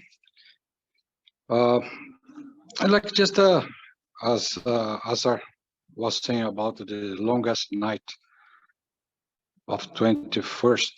First of all, Mark, thank you for all your kindness to open the floor for everyone, so we can join, we can express ourselves, and everybody's equal here. We feel Yes. home. And as I said, we're learning Amazing. from each other. Yes. Yeah, we are growing together, and just nobody stay behind. And thank you, Alex, for your teaching. Always a gentleman and very powerful teaching that I must always, as Jalal's teaching, Mr. Cash teaching, see it again to take all the high fields that you bring for us. But I would like to say that I sometimes I understand when Mrs. Azar said about the nothingness, the feeling of nothingness. It's very interesting because sometimes when we elevate the soul, mainly now on the 5+1 and the IAEA meeting, all these leaders involved, we get in a point that we reach this kind of collective nothingness. It's a calm. It's very, very powerful feeling that we are interacting with everything, but there is no rush. There is no, it's just a beautiful feeling. It's something above of the light. If light exists, it's just amazing that I think all of us are practicing. And I believe when Mr. Cash says, was talking about Mithras, is a knowledge that we maybe during this period will receive from magnetic gravitational fields from the universe, from the unicos. It depending in our intention, in our way of looking this interaction with this plasma, and how we can put it on, how we can help others without thinking anything, just go, just serve, and just teach the way that we can, and just bring this forward. But I was looking at this. It's the longest night in the northern hemisphere, and is the shortest night here in the southern hemisphere. But the interesting that Mr. Cash was saying about the David star.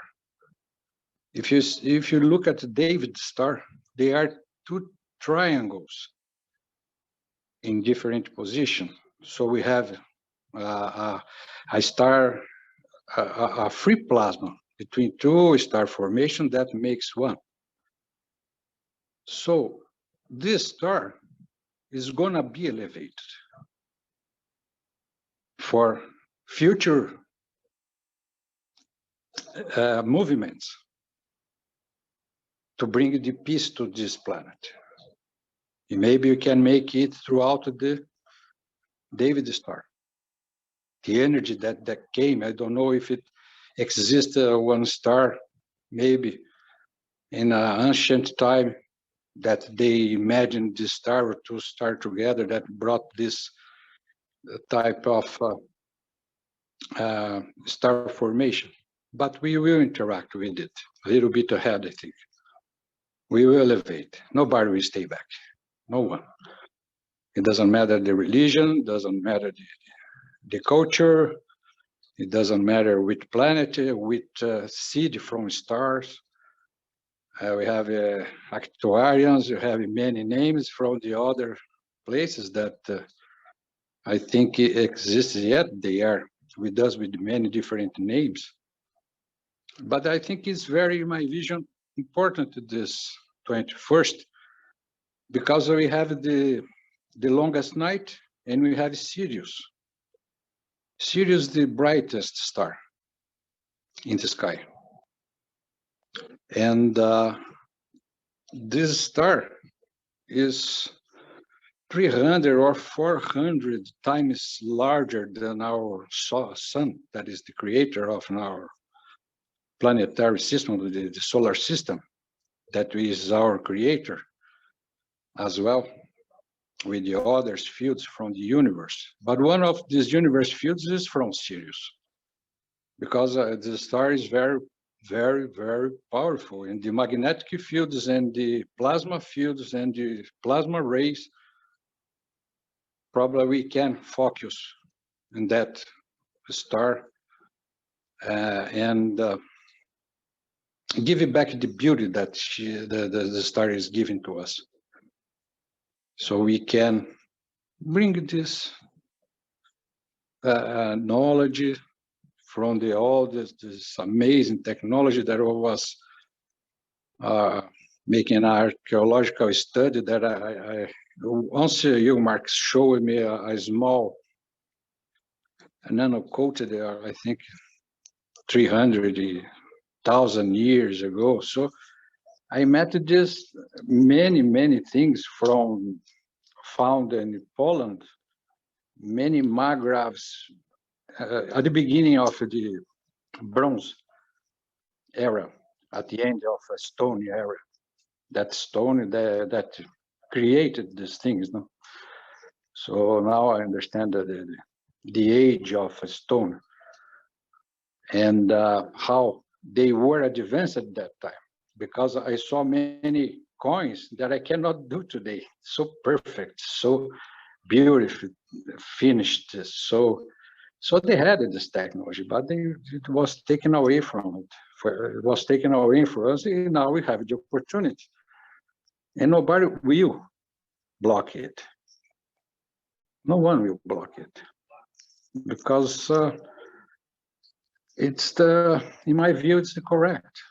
We can really help the not only humanity, but all human beings and the rivers and our air that we breathe, the atmosphere, the layers of the atmosphere. Maybe you can interact with the ionosphere, so you can send the energy from matter state or interact with the plasma amino acid or aminogen, as Alex was teaching. So we can give it magnetically to our magnetosphere of our planet. It will have a range, then will return back as gravitational. But maybe it will come back as a rain, as a snow, as a wind, as fire, as water, all the four elements that creates this plasma. So the one view, and that I was just studying. Sometimes something says, take a look in this. As I said, we have a friend inside us. He or she, we have it. So they talk to us. If you can listen to them and interact with them, they just show us the way. Sometimes they don't say, but they say, hey, read our main thing, or listen, or just to go to your porch and look at the sky. Look at what's going on in the sky right now. But just go and look, and sometimes normally you see a different cloud or a different bird. It's very interesting, the interaction with our own. Go inside each other, and we can find ourselves. And through ourselves, we can go to the center of the principal field. So that's all I'd like to share, something that I read today. Thank you, Mark. Thank you very everyone. Much, Jefferson, for all your service to the community. Yes, it seems like he gave us a few examples here about this, where the wise men were traveling to see Christ. And was the star there, or did they wish to see the star and they saw the star? And the same with, he said, the shooting stars, that he was able to manifest in the emotion of the soul. There was no shooting star there, but yet they saw the shooting stars, 5 of them at the same time or something. But there was no shooting star there. So is it the same with Mitra? If it's our emotion to want to see Mitra, not in the physicality, but in this emotional level of the fields, then you will see Mitra on the 21st and beyond. But he's also said Mitra's always been here. So there's so many, sounds like different points, but it's actually the same point. It's in this emotion and seeing Mitra on that level. If it's your wish to see Mitra, you'll see Mitra, but not in the physicality. Yes, So, Mark. Thank you. I think it's just the names for a specific energy that we can interact through the soul of a man and the soul of physicality, through the emotions. Exactly what you said. You got the point. Thank you. Thank you very much. Kay has put in, Shabab Yales is the longest night of the year, and it represents the birth of Mitra, and I believe it reflects the fertility as it's been celebrated in Iran for thousands of years, where the lights win over the darkness, as it's a testimony to the rebirth of the sun, the lights. An Iranian would light a fire from the start of the darkness until the next day, when it starts to shine and brighten up. I don't know if you want to share more with us, Kay.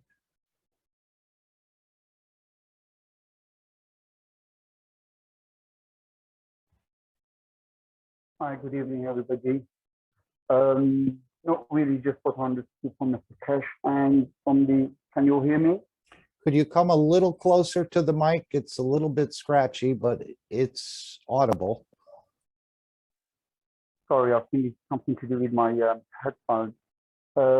Yes, it's just what I understood from Mr. Kesh, and to what I remember from when I was in Iran 41 years ago. It's always been celebrated that way. It is, to my understanding, it is the rebirth, fertility, or for humanity, as well as celebrating and upholding the light from the sun, as in our culture, Zoroastrian, Ahura Mazda, who brought the Zoroastrian religion to us, was telling us all the time the sun was we used to worship the sun, and hence the fire which reflected or represented the light we were from the sun. And obviously Jesus also said that, I made man from my own image, or in my own image. And even Muhammad, peace be upon him, also said that I made man from my own light. So Mitra was a representation of rebirth, and it's been celebrated for a long, long, long time. I can't tell you exactly how long, but perhaps minimum 5,500 years, perhaps a little bit more. That's the only thing I know. Sorry. I wish you were a little bit clearer. I mean, not sound wise, your words are beautiful, but it was just a little bit scratchy to hear. I'm really sorry. My mic it's okay. It's not really good. My apology. Really, really sorry. So does this mean now on the 21st that this new soul that's been created is available to all of us if we want it?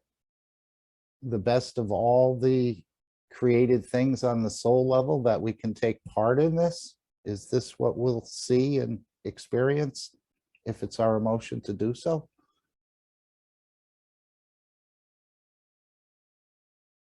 And then, of course, moving from the dimension of energy to the dimension of the physicality. and our relationship to it, he said. So does that mean this soul, this collection of all these fields from the best of each soul is now available to all of us to take? As a gift, he said, in a way, from the Creator?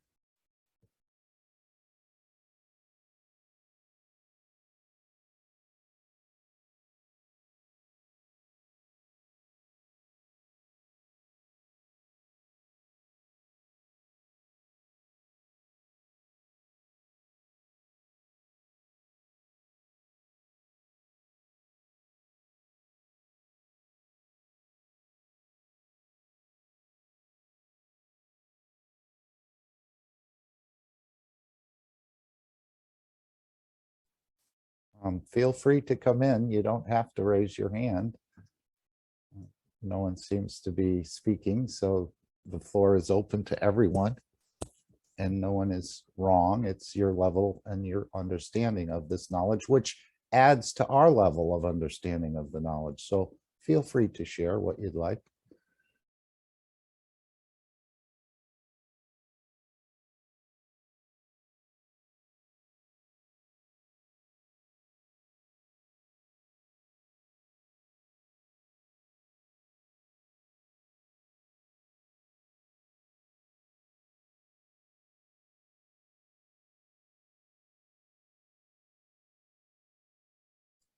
It is quite a large amount of knowledge to comprehend, but again, the soul understands it completely. I've got a strong feeling the soul has been around the universe a few times, and it's just passing through the fields of this planet at this point in this position. Or maybe it came here as the soul had agreed to be part of this a long, long time ago. But now a new soul has been created, and it's for all of us, as I understand it. Again, but you have to even, most people are not even aware that this is available to them and have no idea. So this is where the sharing of the knowledge comes in, because you're opening new dimensions for other people that they've never even contemplated before.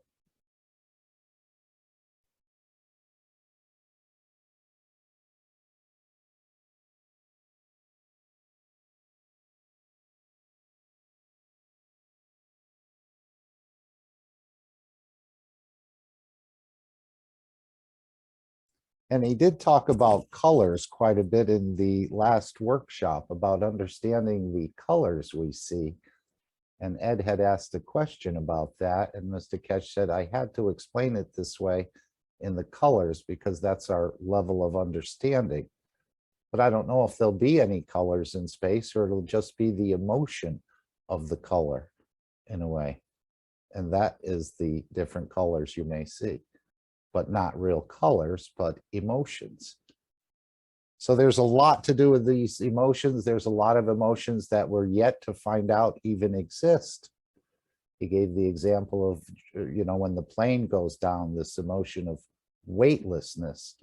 And then in the universal flight system, this emotion of completeness. And I think that's what most of us are looking to get to, whether we try this street or that street to get to it. It's the emotion of completeness that's so precious, where we get to this point where we don't need anything, and everything you need you carry with you. So this is a very touching and powerful point that he's making, I think, for all of us.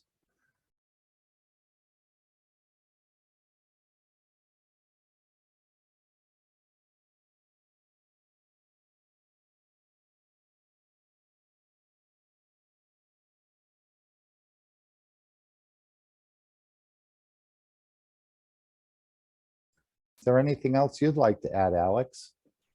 I don't know if you've overwhelmed everyone with so much knowledge. And we do have to listen again, and we can pick up different points. I'm sure I picked up a point or two or three, and someone else has picked up different things. It all depends on our position and understanding. But it seems like you've once again silenced the audience. Only verbally, Mark.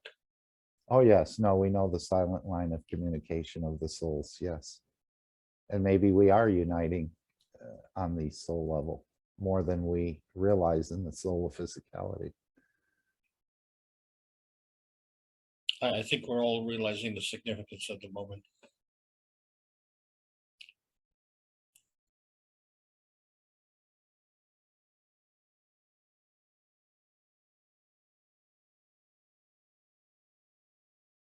Yes, as he said, be proud that you've been touched by the knowledge of the foundation.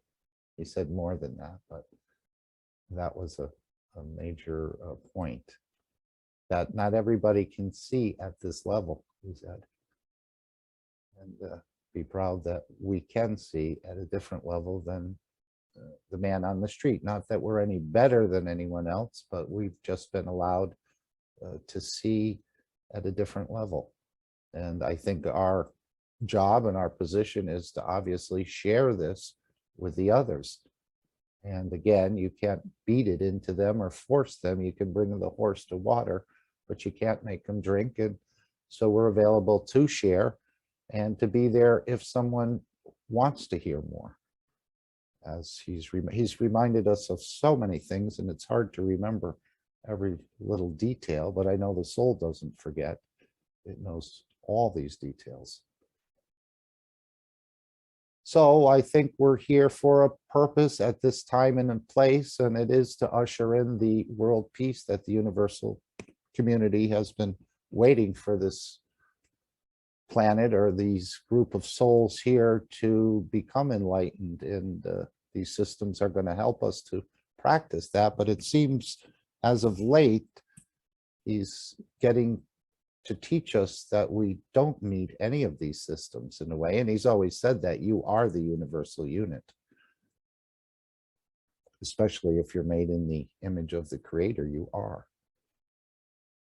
And all the religions basically believe that, the three major ones, let's say. And this is the commonality between them. And I think they'll be also invited in to share in this knowledge as well. And I think even in the worst of the world leaders, there's still good. And we're not going to give up on enlightening and elevating them. Because once they become enlightened, they will be very good witnesses or provide teachings for others as they come around to start to understand more of the knowledge of the creator and the process of creation, which is a part of the key of understanding the totality. I think this transmutation and transportation, once we can do this, the universe becomes an unlimited place for all of us.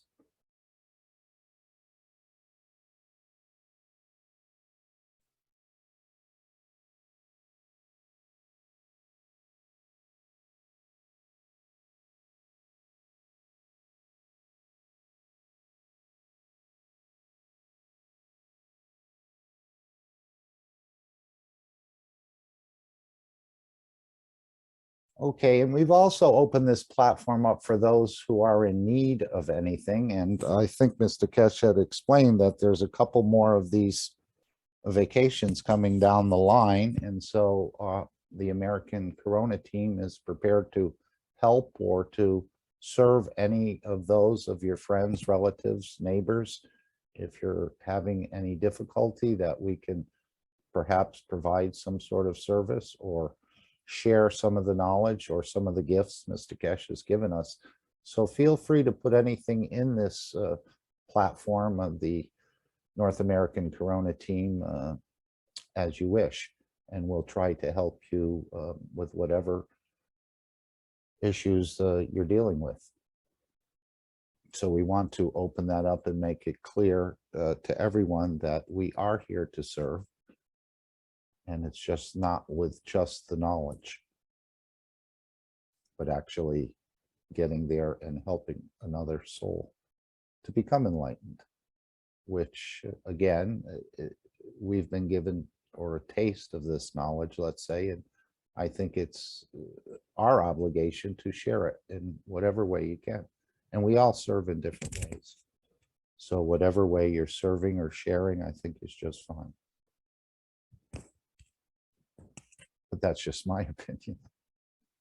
I'm just expressing myself. Anyone else? Mark, hi. Good evening, good afternoon, good Hello, morning. Dean. Yes, Hi, welcome. thank you. I can add something, an experience that I was in the studio the other day, and we're doing some video work. And I had a turntable so it's in a sphere. It's on a flat plane, and the camera's above, or slightly, not directly above, so it's slightly from the top, sort of 3/4 angle, looking down. And this sphere can go magnetical or gravitational. So you have a little control in your hands, and you can switch it from magnetical or gravitational, whichever word, clockwise, anti-clockwise, however you want to say it. And I was doing some photography of various items. And one of the items I put on there was some reactors, the reactors from the foundation, the little plastic reactors where you can fill them up with ganses. And the strange thing is, this sphere on a flat plane, if you put the 3 reactors, place them on it, just as in a, not trying to do it by measurement, but just doing it by eye, just by placing them 3 on as a triangle, and then I put a 4th one on that would made up the sort of star formation. But it's strange how when you get this sphere rotating, and then you have balls that are on there, and it moves around in a position, how interesting interactions happen. The star formation, unless you get it in exactly the right place, the middle ball in exactly the middle of the turntable, you get this slight wobble, and the other balls move around it. And when you get the ball in exactly the right place, it just rotates in the middle, and you don't actually see it moving. The other reactors around the outside are still moving. You can physically see it moving. And it has very many interesting thought patterns when you actually come to realize this, about a sphere and how it operates, and how we see everything, we experience everything on this flat plane. But when you start to analyze from your viewpoint, the camera's viewpoint, and you look at it in a more 3-dimensional aspect, the way it interacts, the way it moves, the way it interaction's a good word. The way it interacts is completely different to our visualization of what we imagine it to be from a matter state condition point of view. And so I think it's very hard to describe, because I'm trying to describe it in a matter state condition, to give you an idea of something from a photographer's point of view, trying to explain a visual aspect, but also what happens in the interaction, that, as you can imagine, this is still on a flat plane that I'm viewing from, the camera angle. However, if you imagine a sphere within a sphere, and then other circular objects, spheres around it, and then the interaction of the fields, the mingling of the fields, the conversion and interactions between them, and how they might interlock, interconnect, join, separate within this sphere that's moving continuously within the star formation. And then just within that interaction, in that particular moment, and the viewpoint is fixed on this one sphere that's rotating with all the other spheres within it. But then if you gently pull away your point of view, your interaction, and broaden your thoughts and pull back, and then you may see the sphere and the interaction of the fields in a slightly different configuration once more. And this is all, the way I'm explaining this is all in thoughts, because obviously visually no one's seeing this. This is just me speaking, using my interaction of the environment and my body to produce these words and these sounds, but giving you an explanation and a viewpoint from my experience. But I would imagine some of you may interact with this particular sphere and be able to sense and feel the fields of the explanation of the magnetic and gravitational fields that maybe I experienced and maybe you have now come to interact with in some way. I don't know if any of this makes sense, but it's something that I just felt I needed to express. Thank you, Mark.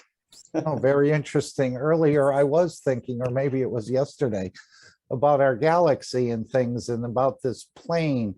And it seems like everything, I know there must be a little bit above it and a little bit below it, but it seems to be on this plane, so to speak, the way the planets rotate around. We can see it in our solar system, for example.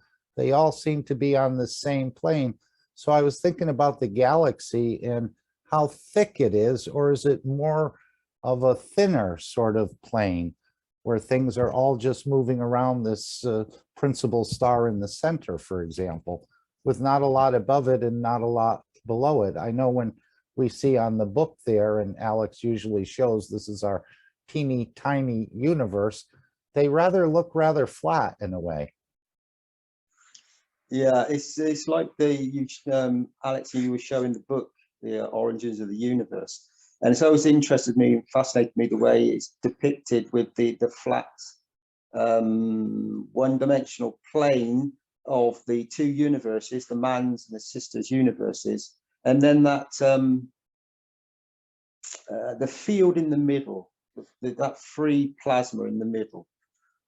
And yeah, there's definite explanations, I'm sure, and many ways to look at it. And I think with the 21st arriving, maybe the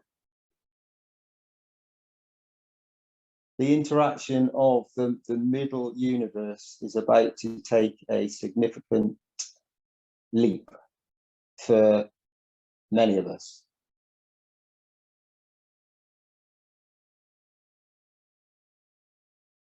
Yes, and another interesting thing that happened today when I went out to spray, and I hope everyone is continuing to spray or drop the GANS water, because this is one of the things he explained that's going to connect these 1,000 wellness centers together.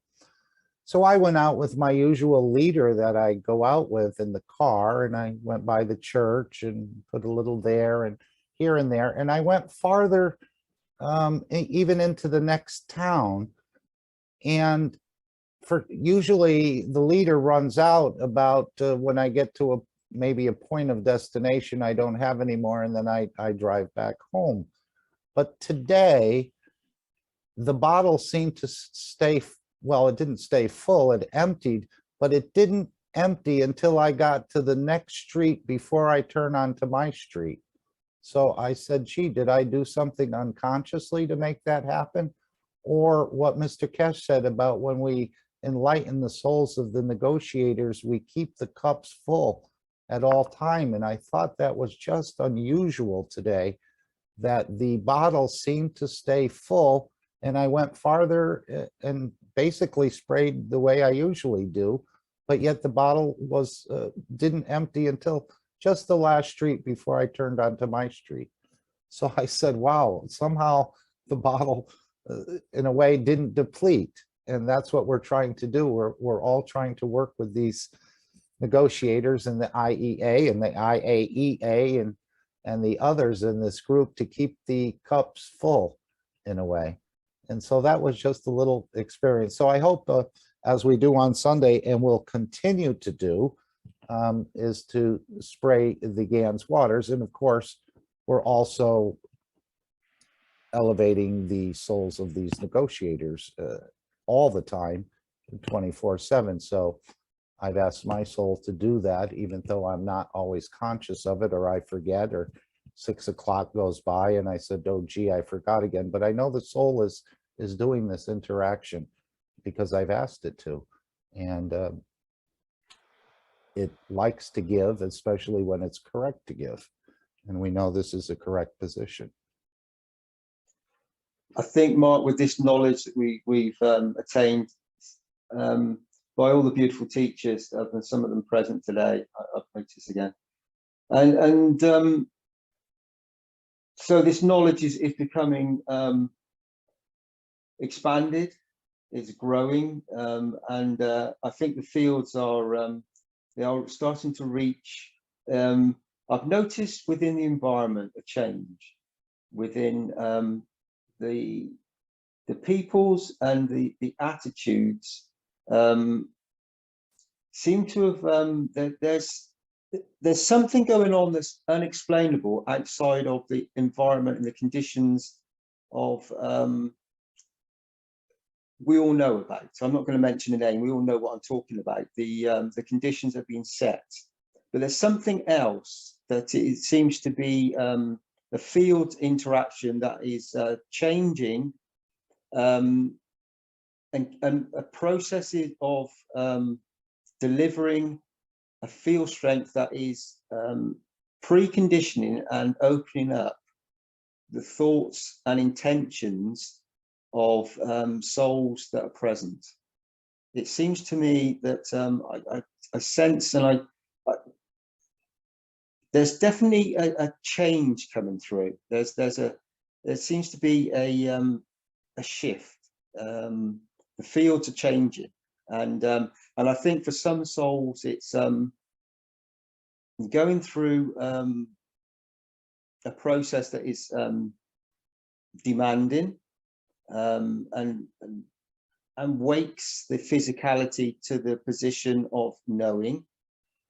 And some souls of physicality are refusing, and some are becoming more and more aware in each and every moment, and feeling the need to join with the other souls to communicate and express themselves, and become this totality of the soul.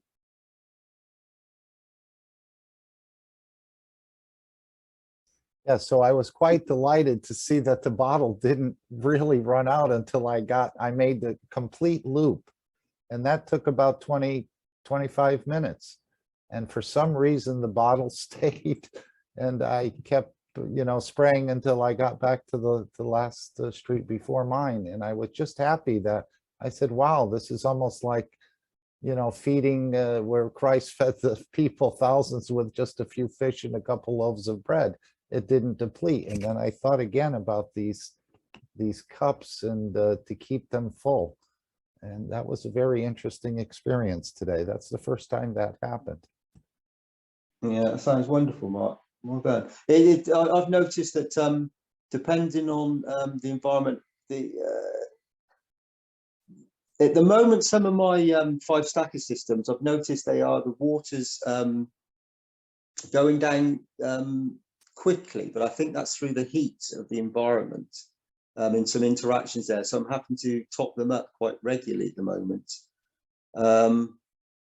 But that's interesting you said that with the water, with the plasma, that you've been walking around and sensing and feeling that the more you spray, the more the bottle seems to be retaining its amount of water. That was just an amazing little thing that happened today. Very interesting. Yeah, that's interesting. Yeah, that's good. How big was the container? Was it a normal? Yeah, 1 liter, a 1 liter yeah. container, or a quart, what we call a quart. Yeah. So that was very interesting. Usually I run out on the way out and I don't have anything on the way back home, but this time it lasted the complete circle. I thought of the butterflies, you know, and the loops on the butterfly after that had happened, and how I was sort of completing the loop in a way, or completing the circle, where the Gans water had gone all around and right back to where I started from. So just an interesting observation, but it was quite delightful that that happened, and I couldn't figure out how. That's great. What were your thoughts and intentions that you were spraying today, Mark? No, just elevate the people, elevate the situation, elevate the soul of the planet. And again, I went farther than I normally go. And I've been just doing the different streets, and I know this maybe will get a universal unit here or a wellness center in this area, because it'll be well connected, at least in this area. So yeah, that was just my basic thoughts of elevating. I saw many people, even though it was early, there were a lot of people, not a lot, but there were a number of people hanging out in front of buildings. And, you know, at 6 o'clock in the morning, what are they still doing there from last night? But yeah, that was it, just to elevate all the souls in a way, and the soul of the planet included. Yeah, the same thing in slightly different way, that I've noticed interactions of souls that gather and seem to, I'm sure all the knowledge seekers, many of you have got lots of plasmas and lots of ganses and tools around your environment. And in these moments, I have noticed many souls in certain positions are gathering outside and around the environment. But I have a position where I can see quite a good view of a certain down around my environment. I don't want to say too much. And I can view this, and I see these souls gathering, and I know that they are the physicalities are bringing, the soul is bringing the physicality to a position. I sense that, and I know that. And another thing I noticed, I went on in Austria, in Linz. I went on a few of these positions where people are gathering together to celebrate life and to do a walk, to say they don't want this new environment being brought forward. And I when I was walking and doing this, I've said this before, but I actually before I went, I elevated the souls of this particular gathering. When I got there, I actually stood there and elevated, and I noticed this position where, and it's happened a few times, where there's a big gathering of people, and then when you elevate, you get like a sphere of influence, where you have, all of a sudden, you can see this, like it's almost like you're looking at a semicircle, because you're only looking at forward at the time, but like a 90 degree of souls that there's like if you imagine, like I don't know, hundreds and hundreds of people, and there's one person stood there, and you elevate, and then you suddenly get this, people start moving outside of the sphere, and only a few souls walk through it, and then gradually walk through, but there's a definite opening up, and you physically see people, not, there's like it's hard to describe, a sphere around yourself.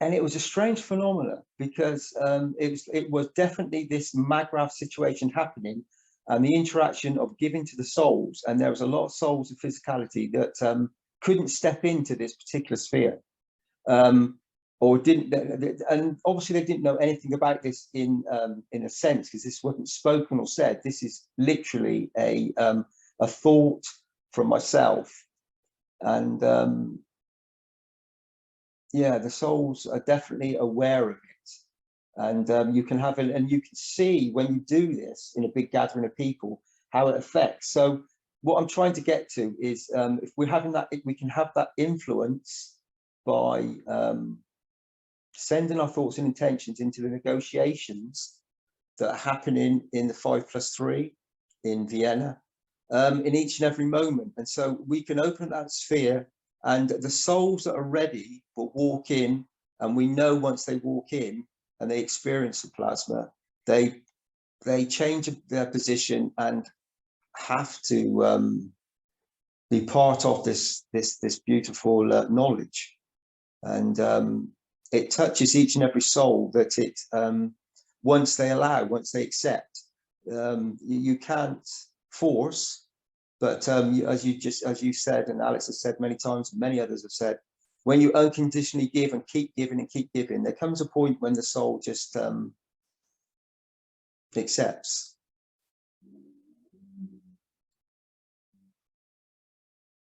Anyway, thank you, Mark. Thank you. Just some thoughts again. Thank you. Thank you, Dean, for sharing. Thank you, Mark. Before I forget, is there anyone here for the first time who'd like to tell us who they are and where they're from? Before I go to Ed, I think he's got something he'd like to share perhaps with us. Is anyone here for the first time that hasn't been here before? Just tell us your name and where you're from.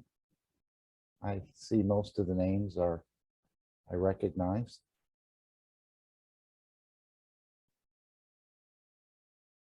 And we do want to increase the membership of the North American team, not by force, but by sharing. And so I asked Ed if he would mind